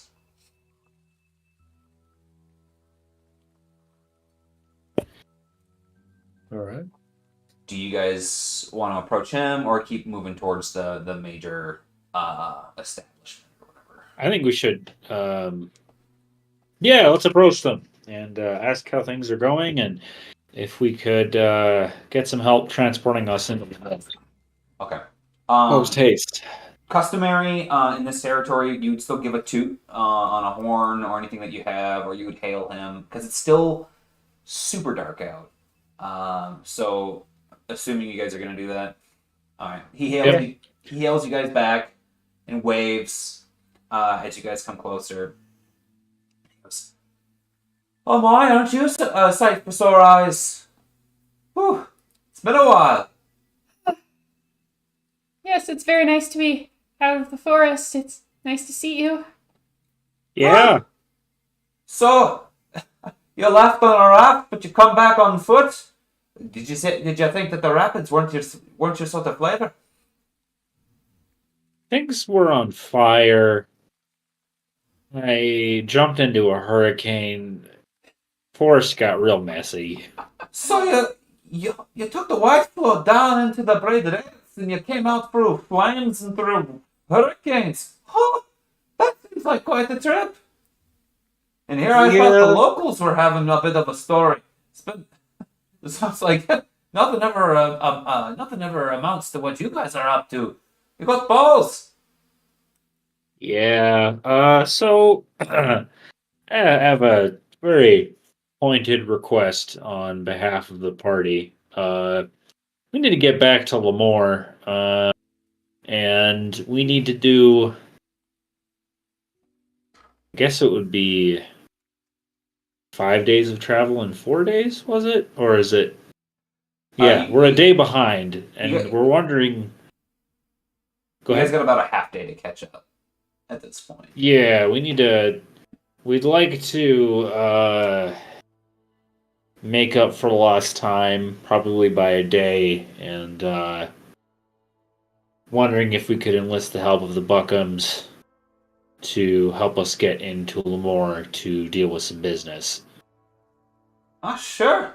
Although, I'd be tempted to, if you could knock some sense into Strack, he had some grandiose ideas after the last time that you hung out with him, thinking that he's gonna be some hero or something along those lines.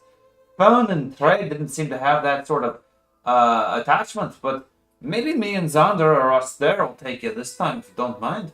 I could use a little bit of time getting away from home. Well, we are asking you for a favor, so I certainly don't mind. Sure. Well, I still got to bring the herd back. Right now we're dealing with a lot of thieves and other folks who are real desperate. But how about we just come? How about you come along with me back to home and we'll sort things out with Danny. Okay. And with that, he tits his spear kind of prods a little bit on one of the elephant's butts, and they start lumbering their way back to the Buckums.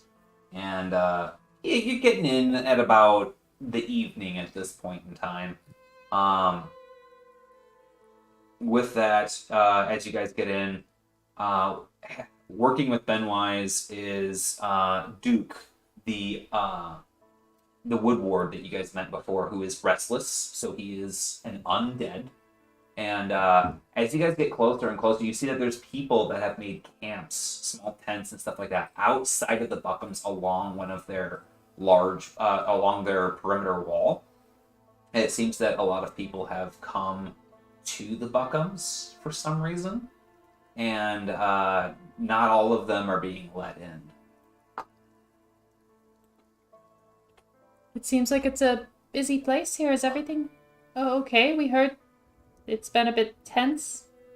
Oh, these folks are displaced. There seems to be something amiss with Lemoore, and they're looking for a fresh start. Now we don't have too much to go around. We do what we can, but it's so hard to turn away hungry mouths, desperate hands. So, we've been maybe overextending our welcome over with the over in the woodlands, but they try to make ends meet, and hungry hands, they're not going to fill themselves. As he starts to hush a little bit as you guys get amongst these people and trying to get through the gates and whatnot. No one's pushing or forcing their way through. It seems that they've accepted and respected the Buckums to hey, we've taken in as many people as we can, sort of thing. As you guys move in, it seems that Duke stays behind as he's kind of some sort of makeshift sheriff amongst these folks that have taken refuge out within the local vicinity.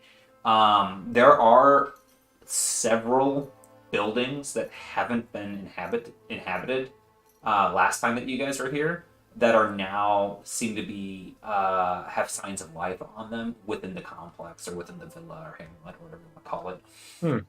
And so as you guys move forward, it seems kind of packed actually in here. The thing is that there are some areas that are specifically dedicated for livestock, etc., and those seem to be like expressly respected. There's no one trying to like sleep with the pigs or anything like that. So there you do hear grumbles from some folks as you guys are walking about, but you're quickly led to the Great Hall, which does have some folks within it, but it does seem to have been set up as a sort of makeshift court of sorts. People seem to be standing in a line, and some people are getting fed at the great hearth as well. When you guys are brought in, Elsa is standing nearby with where that line is kind of being attended to, and you see her slowly but surely calming people and taking her time to draw out what the person in front of her is saying, who's saying something along the lines of, with all due respect, Elsa, we can't survive off of this alone. She goes, I'm sorry, but we have to look for, if we give you any more, there won't be enough for anyone else, and if we go hungry, then things are going to start to crumble as far as being able to provide for any of you. And she kind of like looks over and catches your guys' eyes and she goes, look, you can have, we'll slaughter one more boar tomorrow, but that's it. Otherwise we'll be running lean for any sort of truffling, okay? And the guy goes, thank you. And she kind of dismisses him as she asks the folks behind to stop and to return to their abodes for now. She kind of looks over at you guys. Well, I'd say you're a sight for sore eyes, but as you can see, we're kind of overflowing with company. I'm sorry, but we don't have any guest rooms right now immediately available. I would be really amiss to kick someone out just to show a guest right. Danny! Hey, one of the large gentlemen, much older centaur in the back, kind of perks up. She goes, go clear the room. You can have our quarters for tonight. We'll just gotta move some personal belongings around if that's okay. What do we have the honor for? We are seeking assistance from the Buckums in getting us to Lemoore at a pace that we ourselves can't manage. We have some obligations there that are very time sensitive and have serious repercussions for us. So we were hoping that the Buckums could transport us to Lemoore and give us a bit of a head start over going on foot. Sure, if you're looking for a ride, I can pull some of the boys and girls in to help situate you. Benwise says, I can go, Mother. Oh, Benwise, please just leave this to your older siblings for now. You know the roads are dangerous right now. It's not a time to be questioning that. Besides, you've got big shoes to fill right now. Just around the house with keeping the herds, helping Duke with the locals. All right? He goes, but Ma. He goes, you know, you're right. I probably need Foon and Trey here now that you say it. If you run along, do not step foot in Lemoore. All right? You know that place is off limits for now. Benwise kind of nods. All right, I'll go get us there, and Trey, we can go ahead and get ready for the trip. Oh yeah, that'll be fine. We can definitely spare hands for you guys for a couple of days. We're really short on being able to do extended trips, but Lemoore's just along the way. So I can would the Buckums each mechanically, would they take one ration per day? You don't have to feed them now. No. I was just gonna offer her that I could provide extra rations to help ease the burden. I understand that there are people here who need to be fed. Oh, that would be most kind. It would be appreciated. It's as I said, things are kind of strapped right now. We're not used to feeding hundreds of mouths. Are these refugees from the forest? No, the forest. We haven't seen many Woolund coming from the forest. These are all city folk. As you look around, you can see that there are gnolls amongst the people here. There are orcs. There are dwarves and Duragar. There are goblinoids and even some other mankin, ogroid and human amongst the groups that have inhabited this area.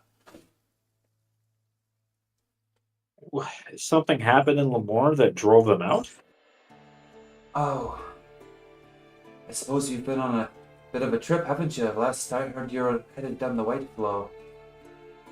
Is you just coming back? Something happened in Lemoore. The corporations claimed that there was some sort of industrial disaster in one of the facilities. I believe it was A and B. I don't know exactly. I don't know exactly. We don't know anything about that. Those folks, but No, nothing at all. We aren't the industrial disaster to be sure.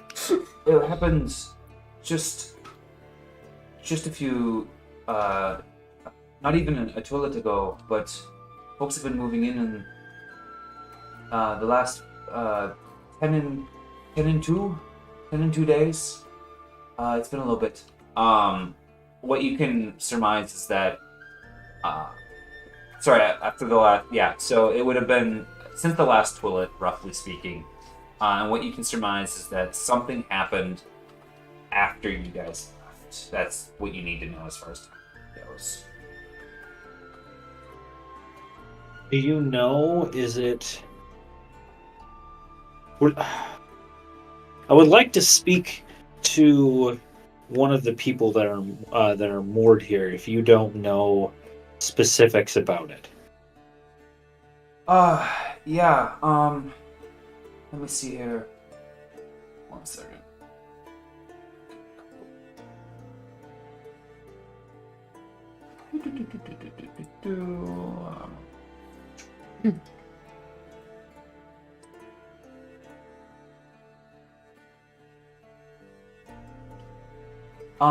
Yeah.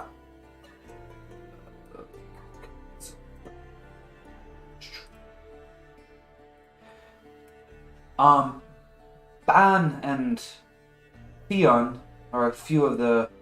We've been working with Ban, Theon, Will, and Dolan as far as some of the unofficially elected representatives of the folks around here. Ban is just over there, the one with the metal arms. And you look over, and there is a gentleman who has two prosthetics that look like they accordion, kind of, and like this weird. Have you ever seen those like the dog robots that have like the pointy feet that look like they move via like geographical? I don't even know. It's like cogs, but they like position themselves up and down, so to speak. Yeah, like robot dogs, the Yeah. platforms. Yeah. Yeah, so he's got two arms that seem to be operating in similar ways, where like they pivot in a whole bunch of different spots, and they seem to have some sort of just like almost like just like a pincer at the end of them, as he's like positioning them to grab something, and then it rotates on a swivel on for where his like I guess wrist would be. It is some gentleman. He seems to be very average otherwise, or a little husky. He's a bit haggard in the uncut blonde hair that he has.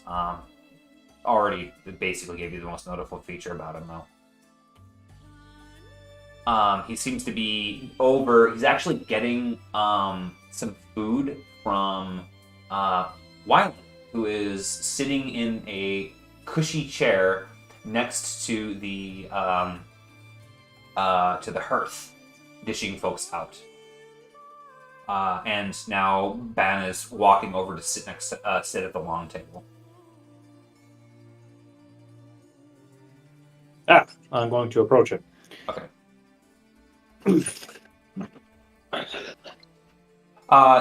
So as you approach and sit down at the table, he kind of looks up. He just looks tired as hell. Kind of just nods and goes back down. And he seems to have a couple of attachments on his belt that he can magnet to the tip of his claw and articulate it. And so in this particular case, he's got he's got one that helps him kind of spatula underneath the bowl, and he's got a fork that he's got like a spoon that he's got clamped in his little pincer that he's using to try to eat. Oh, there.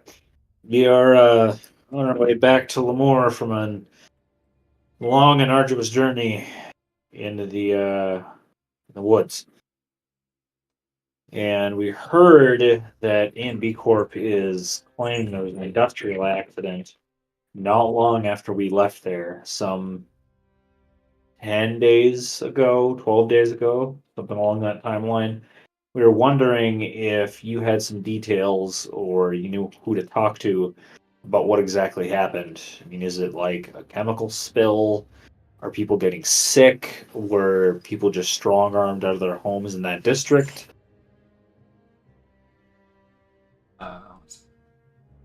Also wondering if... Hold on, that's not how conversations work.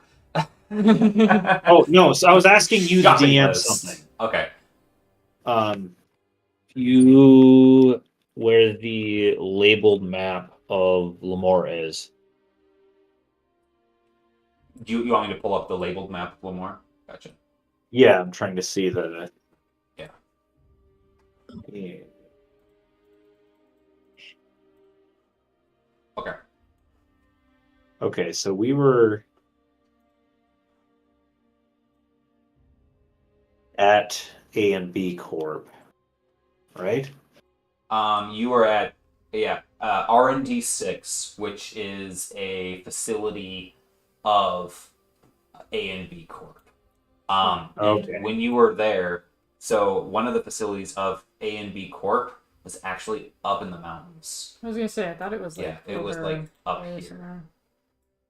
Okay, so... In fact, I think this little green schlurm is the one that I had for you guys for when you guys were actually doing the trip, because it was you guys when you were looking out from the they were dumping like animal refuse up and out and over this way. So he looks up to you guys and goes, "It was about a twilight ago. Not 10 days.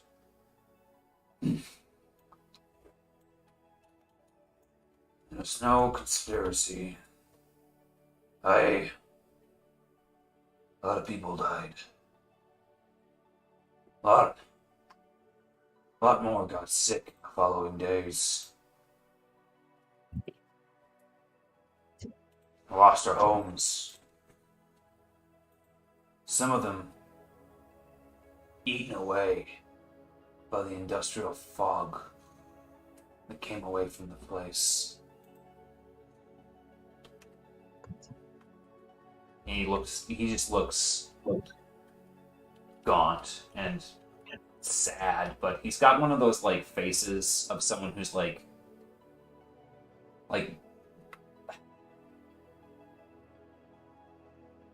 the industrial era that we experienced on Earth has nothing compared to like what this guy's been through, right? Like he seems to be like someone he's grown up with all of the people around him dealing with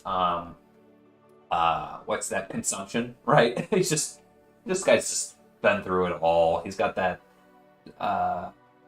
that iron back of someone who's worked his whole life, so to speak.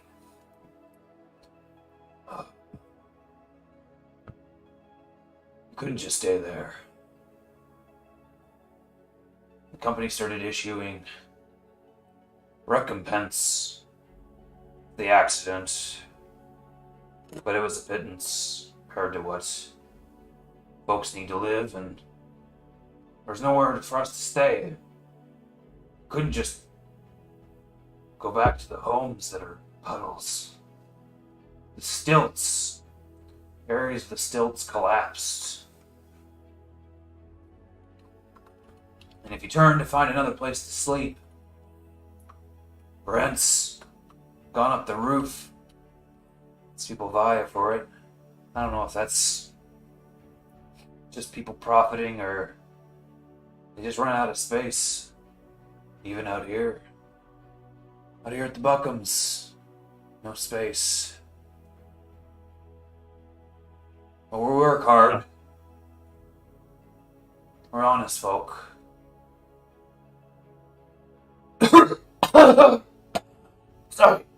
Sorry. And he spills his soup on his lap. Ah!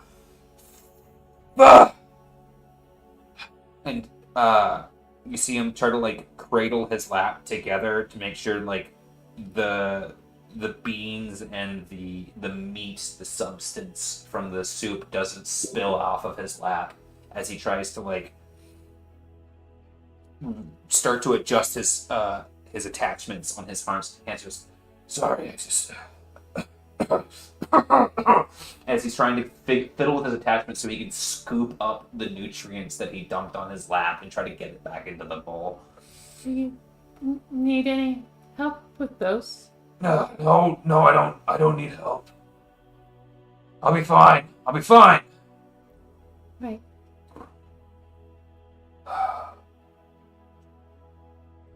Anyways.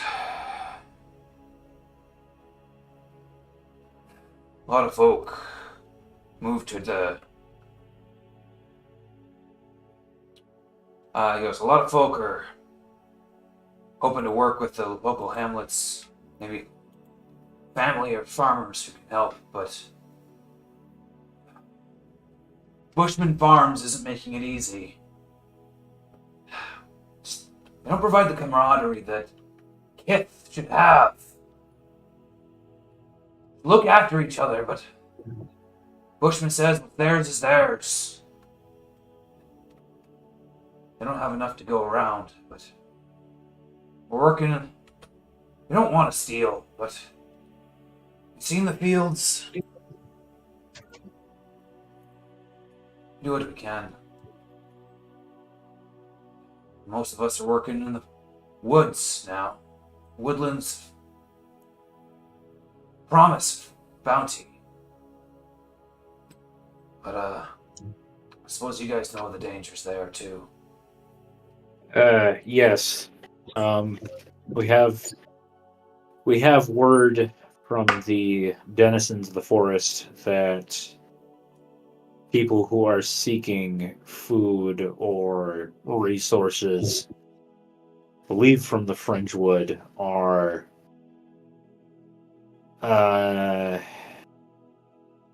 coming into conflict with the people of the forest, either initiating it themselves or what have you. and I wanted to issue a warning from them that they are currently at war, and to tread lightly and consider yourself an intruder at best of times in the forest. The Buckums have been good to us. Danny warned us.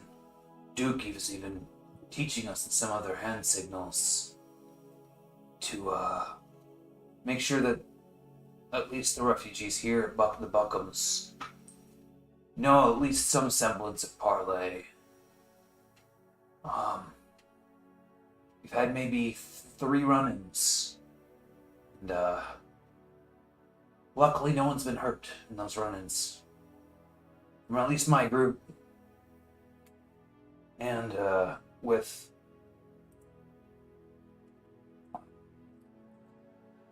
Fion's group as well. We both help with the foraging efforts.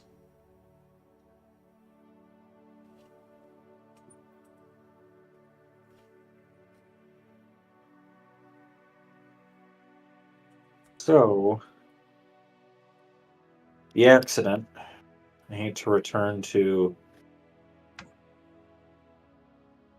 what must be an extremely painful time for the people of the Morgue, but is the slag grinder accessible? The area in, I guess, east of the AMB Court building, or is everything around it uninhabitable? Can you give me a charm check? This is not a social encounter. This is not to like. There's not going to be much success or failure with this. It's just how warm is he to the conversation, or is it too hard for him to keep going? Right. So. Great. 1 and 3. I don't know if the slag grinder's still doing its thing. Honestly, that was never really my place. I didn't do anything with the slag grinder myself. It made me uncomfortable. But I do know that there were efforts by the corpos the executives to put on some distractions for the locals. So if you're looking for distractions and entertainment, they probably have some stuff going on up that way. All right, thank you. If you can afford it, that is. I mean, most of it's free. The execs, corps are paying for it, I assume, but we just couldn't afford to stick around.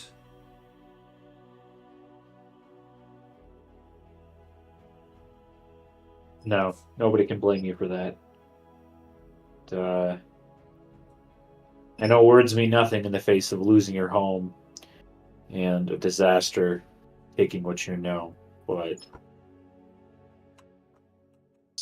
we've all lost something, and you have our condolences. Thank you. And you see, Wylan has moved over, and you hear as another bowl slides across the table, and Wylan has patted his way over and goes, "There you go, Ban. It's he goes, you gotta keep your head on your shoulders for these things. It's okay. It's a hard time, but we'll get through." He looks over at you guys and, "Oh! Well, if it ain't my heroes. Well, go ahead. Hold on. I'll get you all some stew. Some stew. 1 second." And he gets up and he starts padding along on his hands, which you see he's got some sturdy gloves that he's wearing, and pads over back towards the to his little perch that he has next to the stew, and starts dishing out some bowls. Oh, we don't need that. That's okay. What? What? You gotta keep a hearth, you gotta keep a fire burning in your stomach, or otherwise those legs won't keep you. If there's anything that people need, it's heroes. Glad And he starts dishing out more soup. Glad More this- stew. Go ahead. Go ahead. You're in better spirits than. I'm glad to see you well. Oh, I'm alive and kicking. You guys look a little worse for wear. Wow. Well, we've all almost died. Got pretty close there. No, you guys did die. Yeah, I have died. I died and came back to life. I rode a hurricane. We all did. That was fun. Outran a tidal wave. Never really experienced that before, and I don't think half of us really knew what one was until it happened. So, yeah, we've been through some things since last we saw you. As you start saying all that, this guy, who seems to be, really willowy, very pale, as he tugs on your shirt from behind, Elia. You look over, he's underneath his cloak, he's got, he looks clean shaven, but quickly it's easy to see that, he actually just can't grow facial hair. And he looks like he's actually probably Norn himself. Just with a much, much paler complexion than yours. Wait a minute. He's probably a teenager, a young teenager. And he looks at you.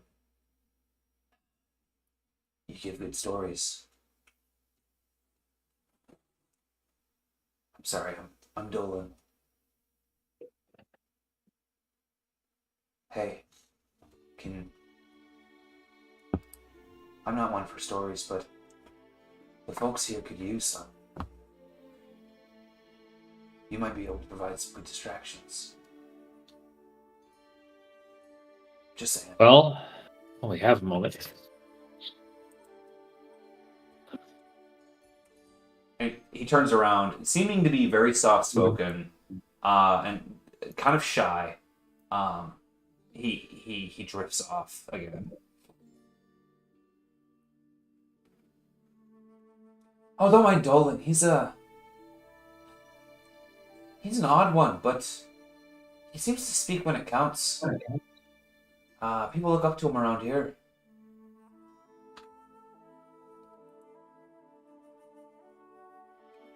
It's a good point, though. You do have some pretty outrageous stories for the sense. Well, in that case, I'd like to walk myself over to the. I don't want to just start speaking up in the middle of a group of strangers, but There's some people meandering around. It looks like there's a couple different areas people have just gathered.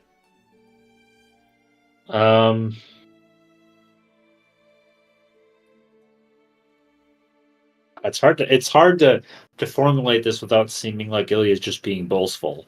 What you can do is, if you want to just tell me what kind of social interaction you guys want to have the next few hours.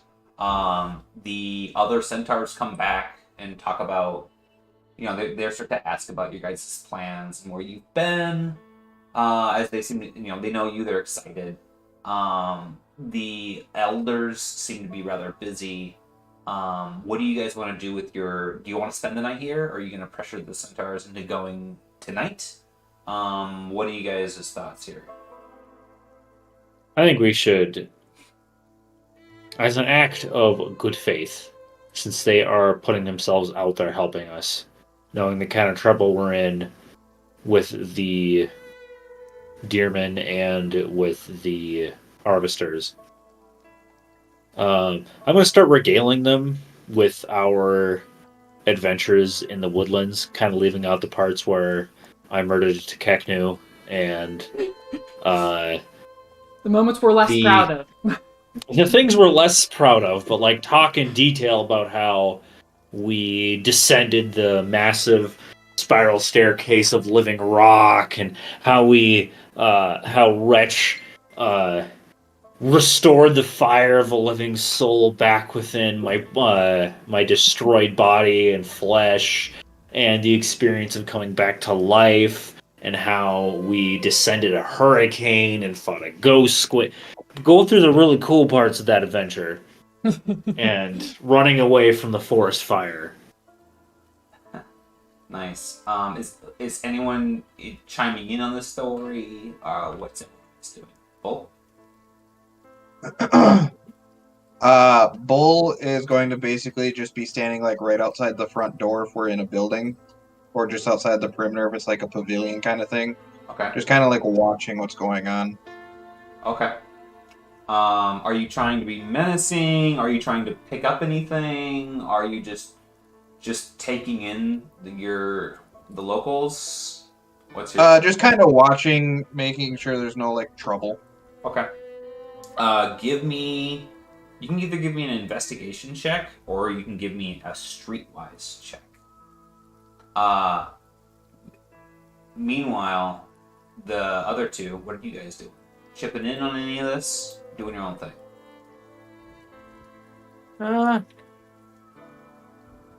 I'll lend aid to Ilya when he starts to forget things, as he does. Okay. Beef up the story where my comrades did good. Talk Yeah, I'm about playing how my own you part. willed yourself back into existence. Nah, Wretch does not take glory. Well, Ilya's gonna give glory. uh, And fighting the memory and all that cool stuff. so Meeting Azralam. you can give me a performance check, and Wretch, you can also give me a performance check. Emery, what are you doing? You see Emery's sitting down at the table and her eyes kind of twitching. She's kind of like got her fists clenched. She seems mad. And then she starts taking out some of the herbs and stuff that she found again, and she starts making a potion. Okay. Potion. She starts making something of alchemical substance. Okay. 1 and 2. She's gonna poison the entire village. 2 success. 1 success, 2 advantage. Okay. Wretch? 0 and 3. 0 and 3. Okay. Bull, what did you get on your check for streetwise? 2 and 1. 2 and 1. Okay. Emery, do you want to tell me what you're making? Do you want to be a surprise? What are you trying to do there? I'm looking at the potions right now. Okay. I'm very angry about A and B Corp right now. So, trying to find something that's on this list that would help me with that. Alright, well, I think we're just going straight for the same thing as last time. Venom. I don't have that good of memory. That's fine. We're going with the Venom of Achilles. Okay, yeah, you can always just give me like column 7 or whatever. Yeah, that's fine. Yeah, That's fine. whatever. That's fine. Okay. So that is going to be common Yeah, I have ingredient, easy. Yeah. Okay. 5 common ingredients. 3 and 2. 3 and 2. Mm-hmm. Okay, you managed to make 2. Whoa.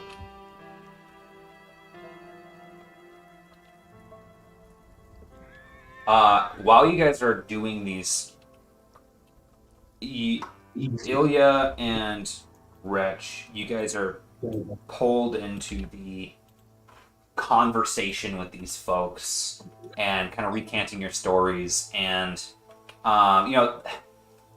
some of them seem to think it's far-fetched. They're like, no way, nah, but you're still providing mirth and distraction. Bull, what you see while you're watching these people is strange. These alien people that you've been told are a pestilence on society, or a pestilence on your people, right? And are stinky filth. One, you do get a little bit of the stinky filth. But you also see these people that are trying to look out after each other, take care of each other. And Emery, as you're making these alchemical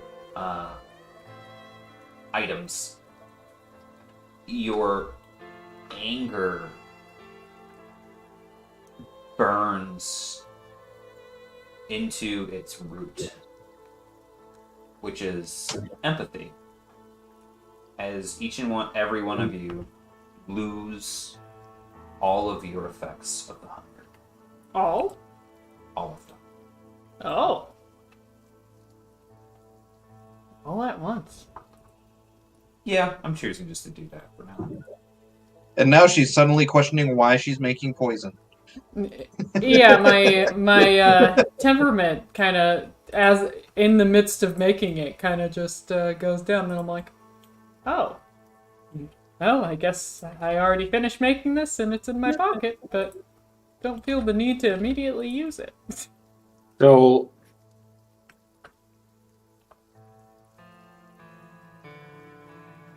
was the hysterical one that I got from the hunger? Because we were in the woods for so long. Hysterical remember. is not an effect of the hunger. Right? Yeah. Okay. I was just trying to remember if that was because my soul's been in pieces, or Some of your soul is still mixed into some sand in somebody's pocket. yeah. Would that be your sensibility if you're hysterical? Yeah. You might I want to think track down where that is because I don't think it's in my pocket anymore. No, it's with G. Yes. G has it. She has part of me in her pocket, and I've got to come back intact for her to put it to good use.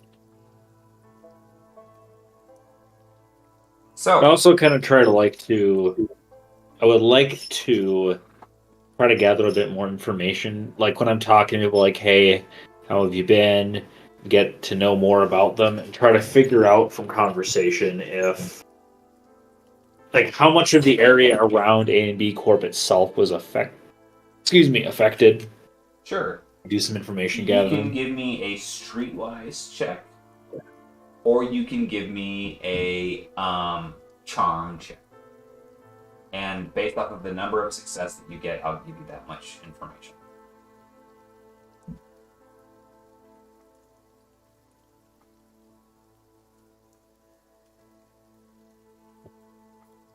Aha! 3 success. 3 success. Okay.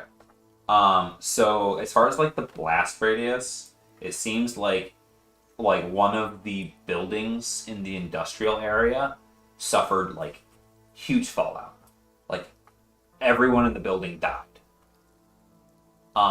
As far as what happened after that, there was like a rubble sort of collapse that caused poisonous gas and caustic fluid to waft downhill because Lemoore is built into the mountainside and it's tiered.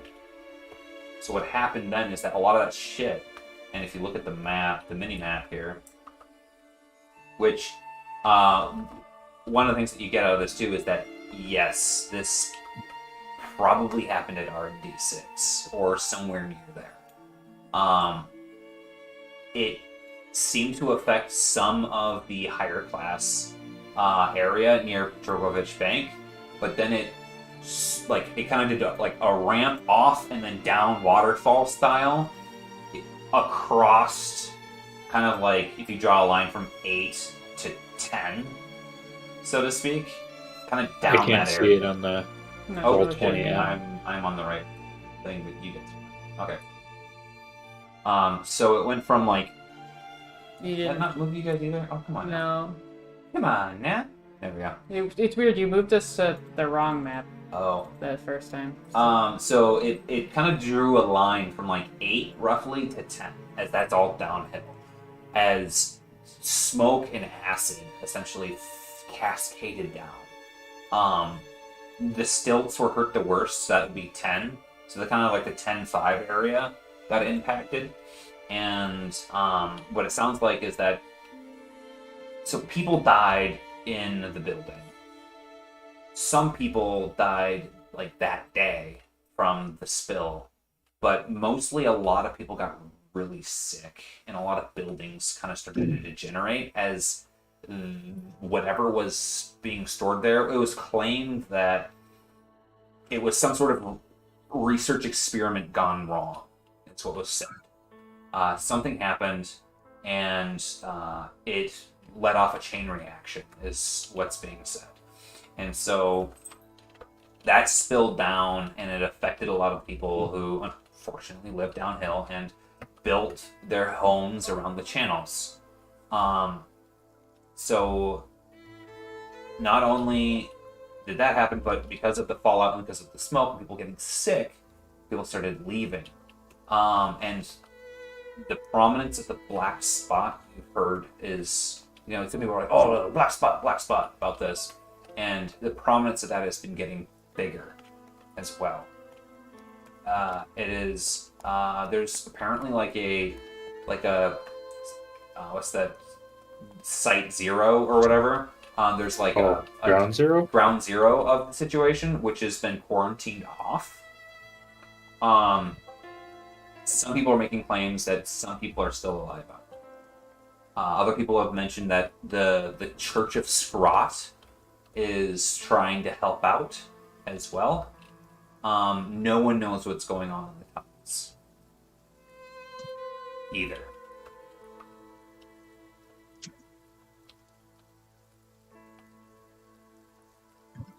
So, if I recall correctly, the purpose of killing the one cyborg guy, we're going to call him, that was to damage A&B Corp's reputation, wasn't it? Harrow. Yeah, to kill Harrow at the Slag Grinder was to damage A&B's reputation. As being the head contenders in the people who are the best at biomancy. Ammo is struggling against them, so is Mastercraft Tectonics. They're all vying to be like, oh, we're the best people at augmenting people's bodies. Okay. I have a question. Like, Emery's being pretty quiet, but she's listening to all of this, and she's trying to think of, like, was this our fault? Like, she's, like, thinking back, like, could we have done that? We just killed a ton of people. We didn't. Give me a knowledge people check. This will be a recall. Yeah. Because we didn't damage any machinery. 1 success, 5 advantage. 1 success, 5 advantage. Mm-hmm.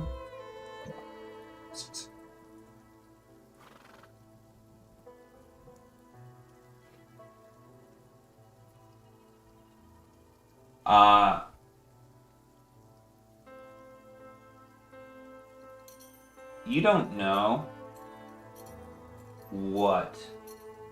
Like, this was many days later. But one thing, kind of like spikes this fear in you, right? You didn't touch any equipment, did you? Did you kill someone who was working on equipment? There was alarms going off, but you remember screwing with a guy in a containment safety vault thing, and really what you remember is the dying words of Gilead Bilganic.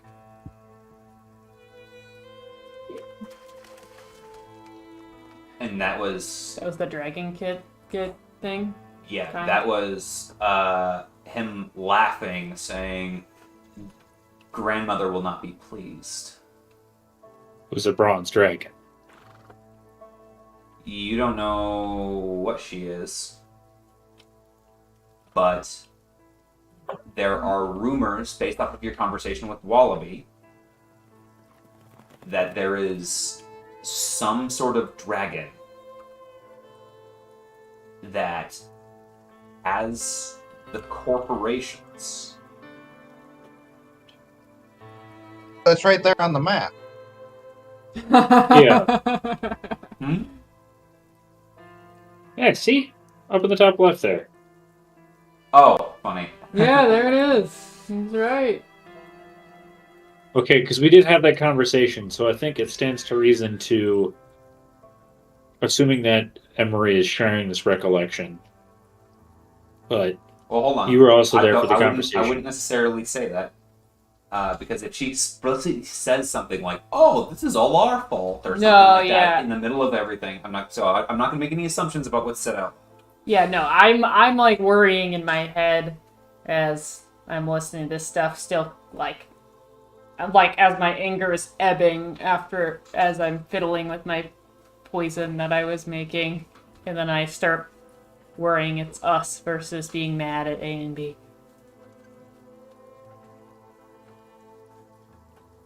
Nothing allowed. Okay, I would say that for the sake of roleplay, you guys notice her distress. It's noteworthy enough that you can, if you'd like to pull her aside later on or something like that, you can go ahead and do so to facilitate conversation.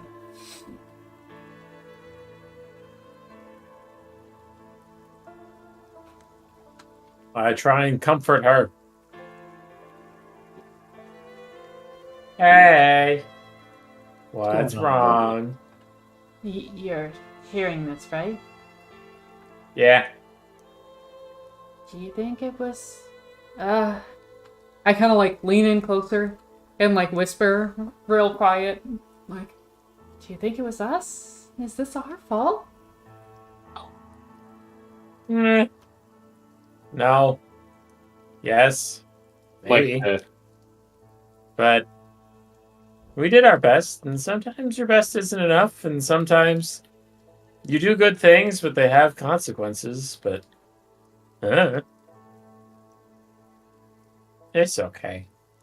I mean, I think I'd like to try to comfort Emery as well, now that I see that two of the party members are Okay. conversing. We can say that you step in on the conversation.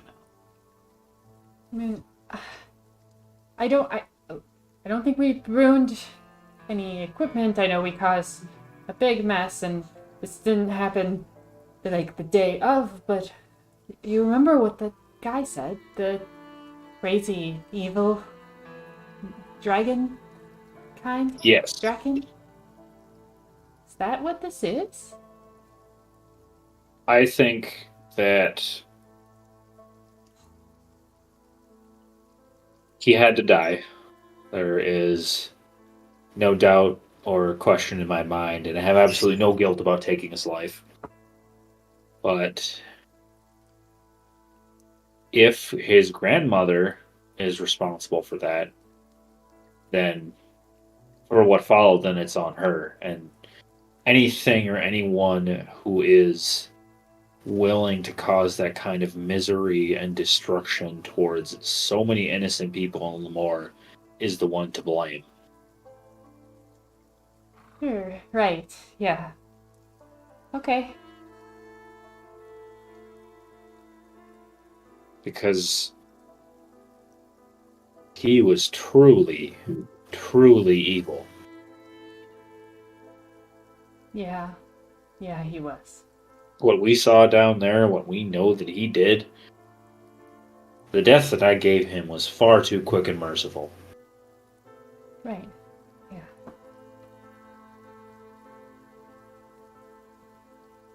I seem at least mollified. And besides, there's a laundry list of crimes that A and B Corp is responsible for, and I would certainly lay those at their feet before I would think that we're the ones who could cause something like that. Okay. Yeah, that makes sense. Especially since it happened after us.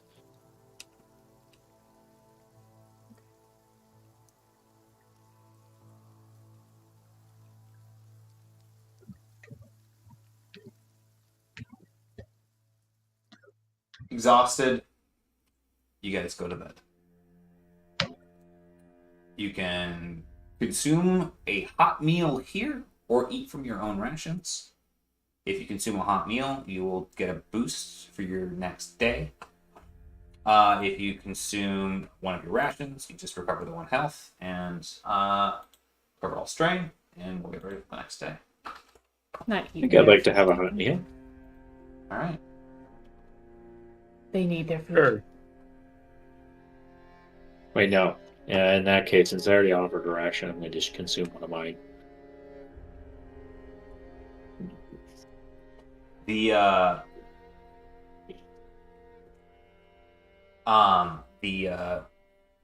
centaurs meet up with you the following morning and whisk you guys off on a day's trip.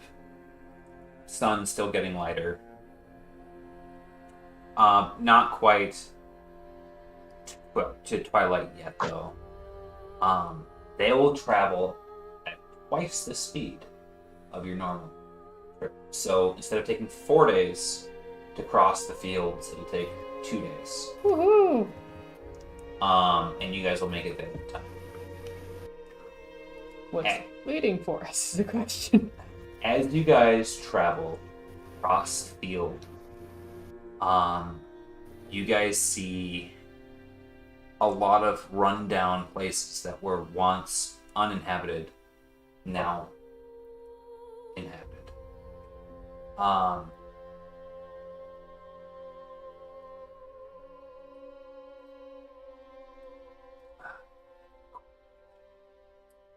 What you do also see is that many of the farms that are much better equipped, ones labeled BF, have mercenaries posted up at the farms. And even some of their equipment that is usually used for harvesting has been ramshackly weaponized and signs hung of no visitors welcome, etc., as they have kind of turned into a corpo stance on some of this stuff. That being said, there are some of these, even some of the Bushman farms, that are not like that.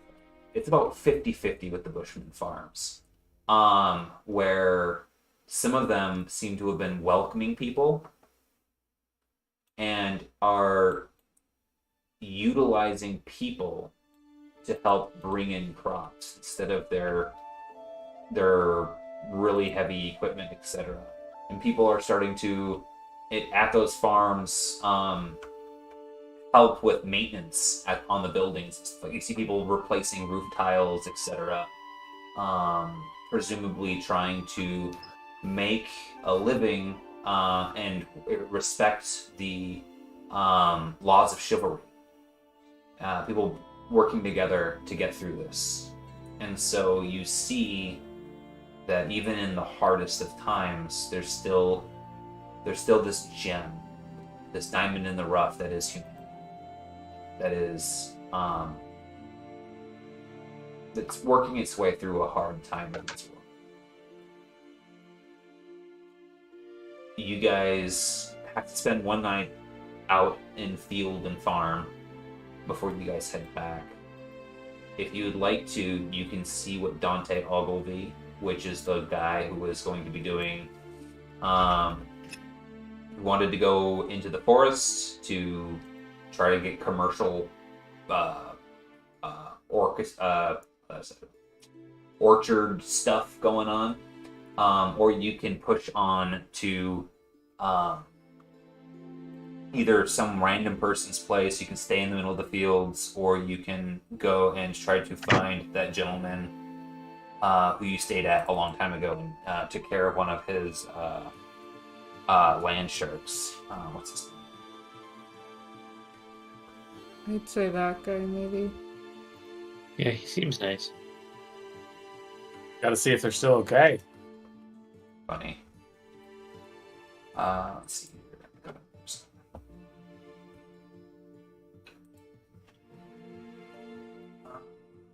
Where is he?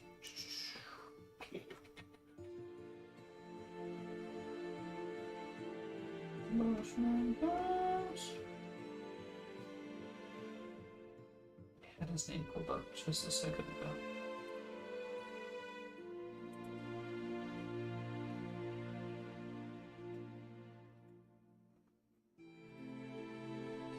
Oh, here we go. Jonah Norman.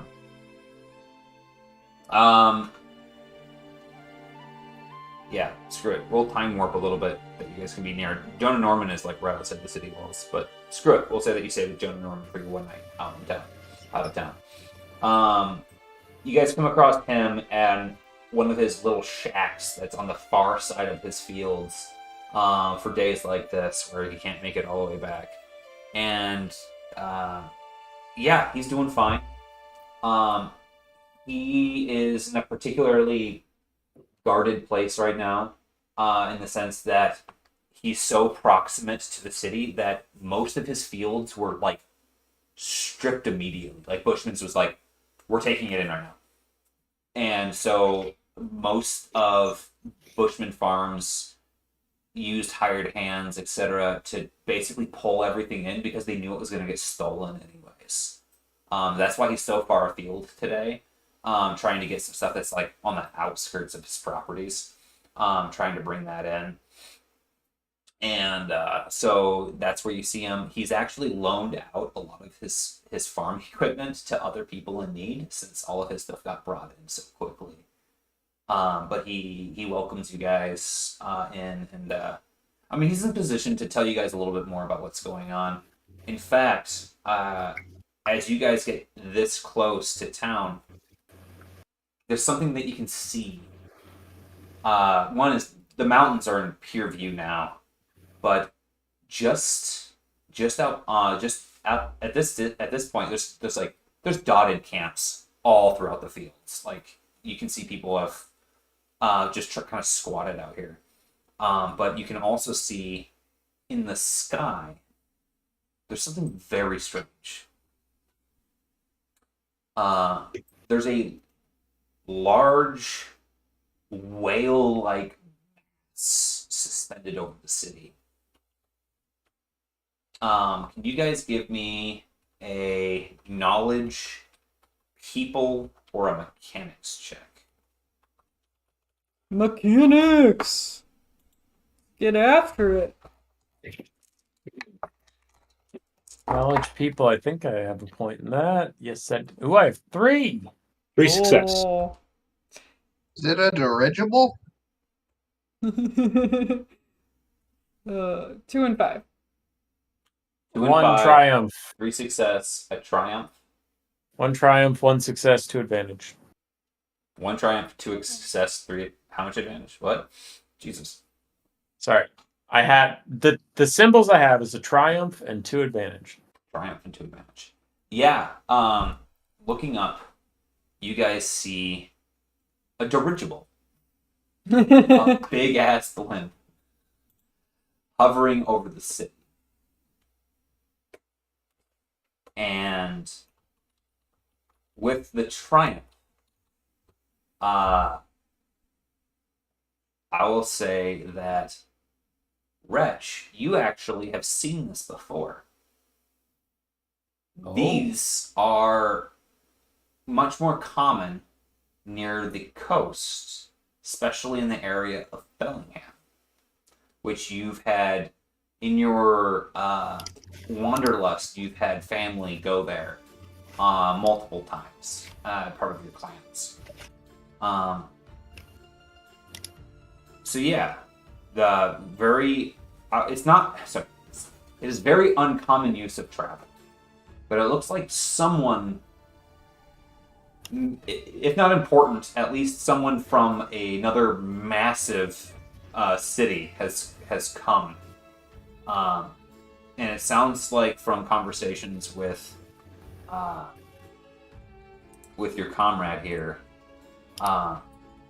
he mentions that the dirigible is some. He goes, that there is some strange folk, and we live in Lemoore. They call themselves entertainers or something like that. I haven't had time for any of their fancy pants stuff, but they say they got some three-headed dogs and some draken breathing fire and all sorts of stuff. Sort of circus show. My God. All right. Yeah, some sort of Belisi Beloso's Exanter. I can't pronounce the name of their freaking enterprise, but whatever the folk need, I guess. I say some more food would be nice, but how do you travel by I don't know how those things work. But it'd be nice if they carried some food instead of some folks to do a song and dance. So you're saying that big whale in the sky has got people in it? Some folks that dropped down and a whole platform opened up and they walked on out there and giant dogs and giants and all sorts of nonsense moving out of there. What they say, they're interesting people. But I don't know any of the business. It's fun. Wow. Thought there was something wrong with the air in the forest, but... I'm more surprised that Emery knows what a whale is. Yeah, touche. Touche. She's been on the Crystal Tarn. She's been on the biggest body of water inside this area, which is something actually Ilya actually been at sea. Yeah, That's fair. right. I know what a whale is. It's in the wrong place up there. Nice. That's awesome. Does seem out of place. That's not right. You know, Oh, it's all state. You say you got a whale up in the sky? Can't get fish Supposed to up be there. sleeping with the fishes. Oh, he's floating away.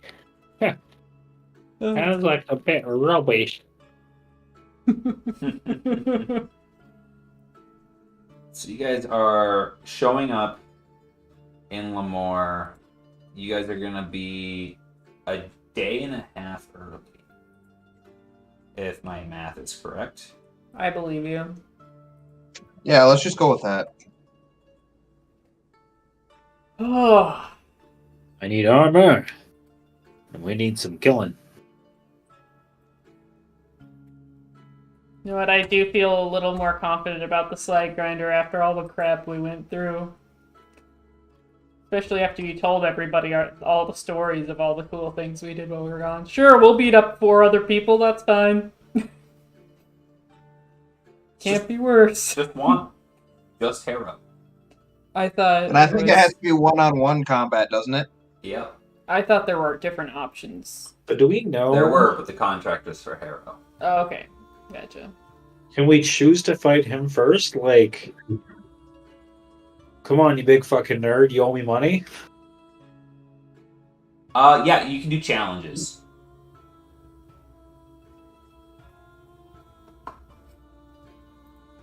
But we don't even know if it's still standing, really. Yeah, I need to get my crits healed before I. Yeah, me too.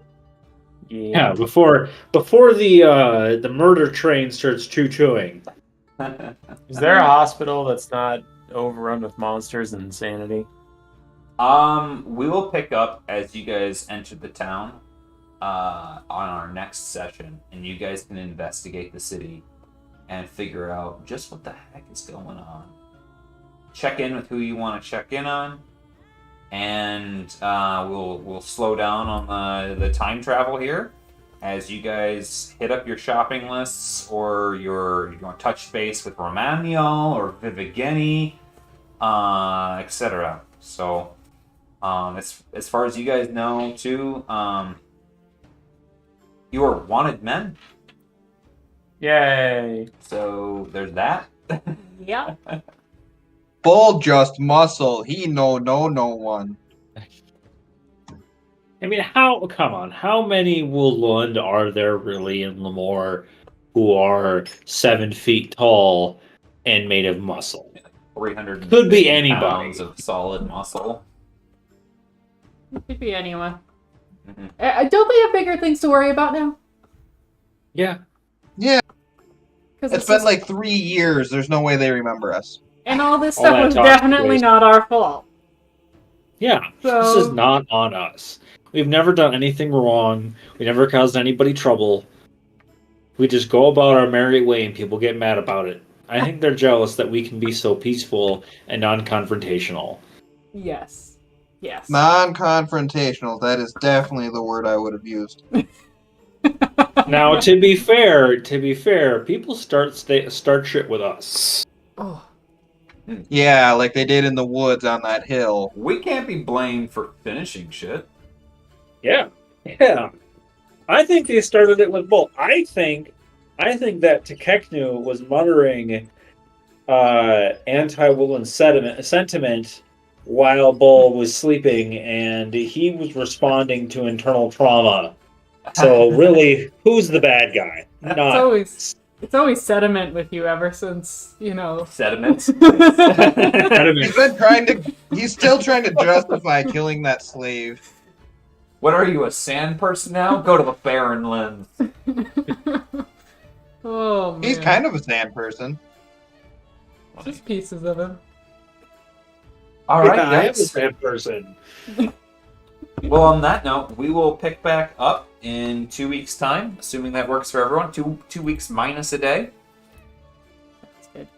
And I hope you guys all have a great night. And welcome back to Lemoore. Woohoo. Okay. We're back Yeah, I'm in ready. town.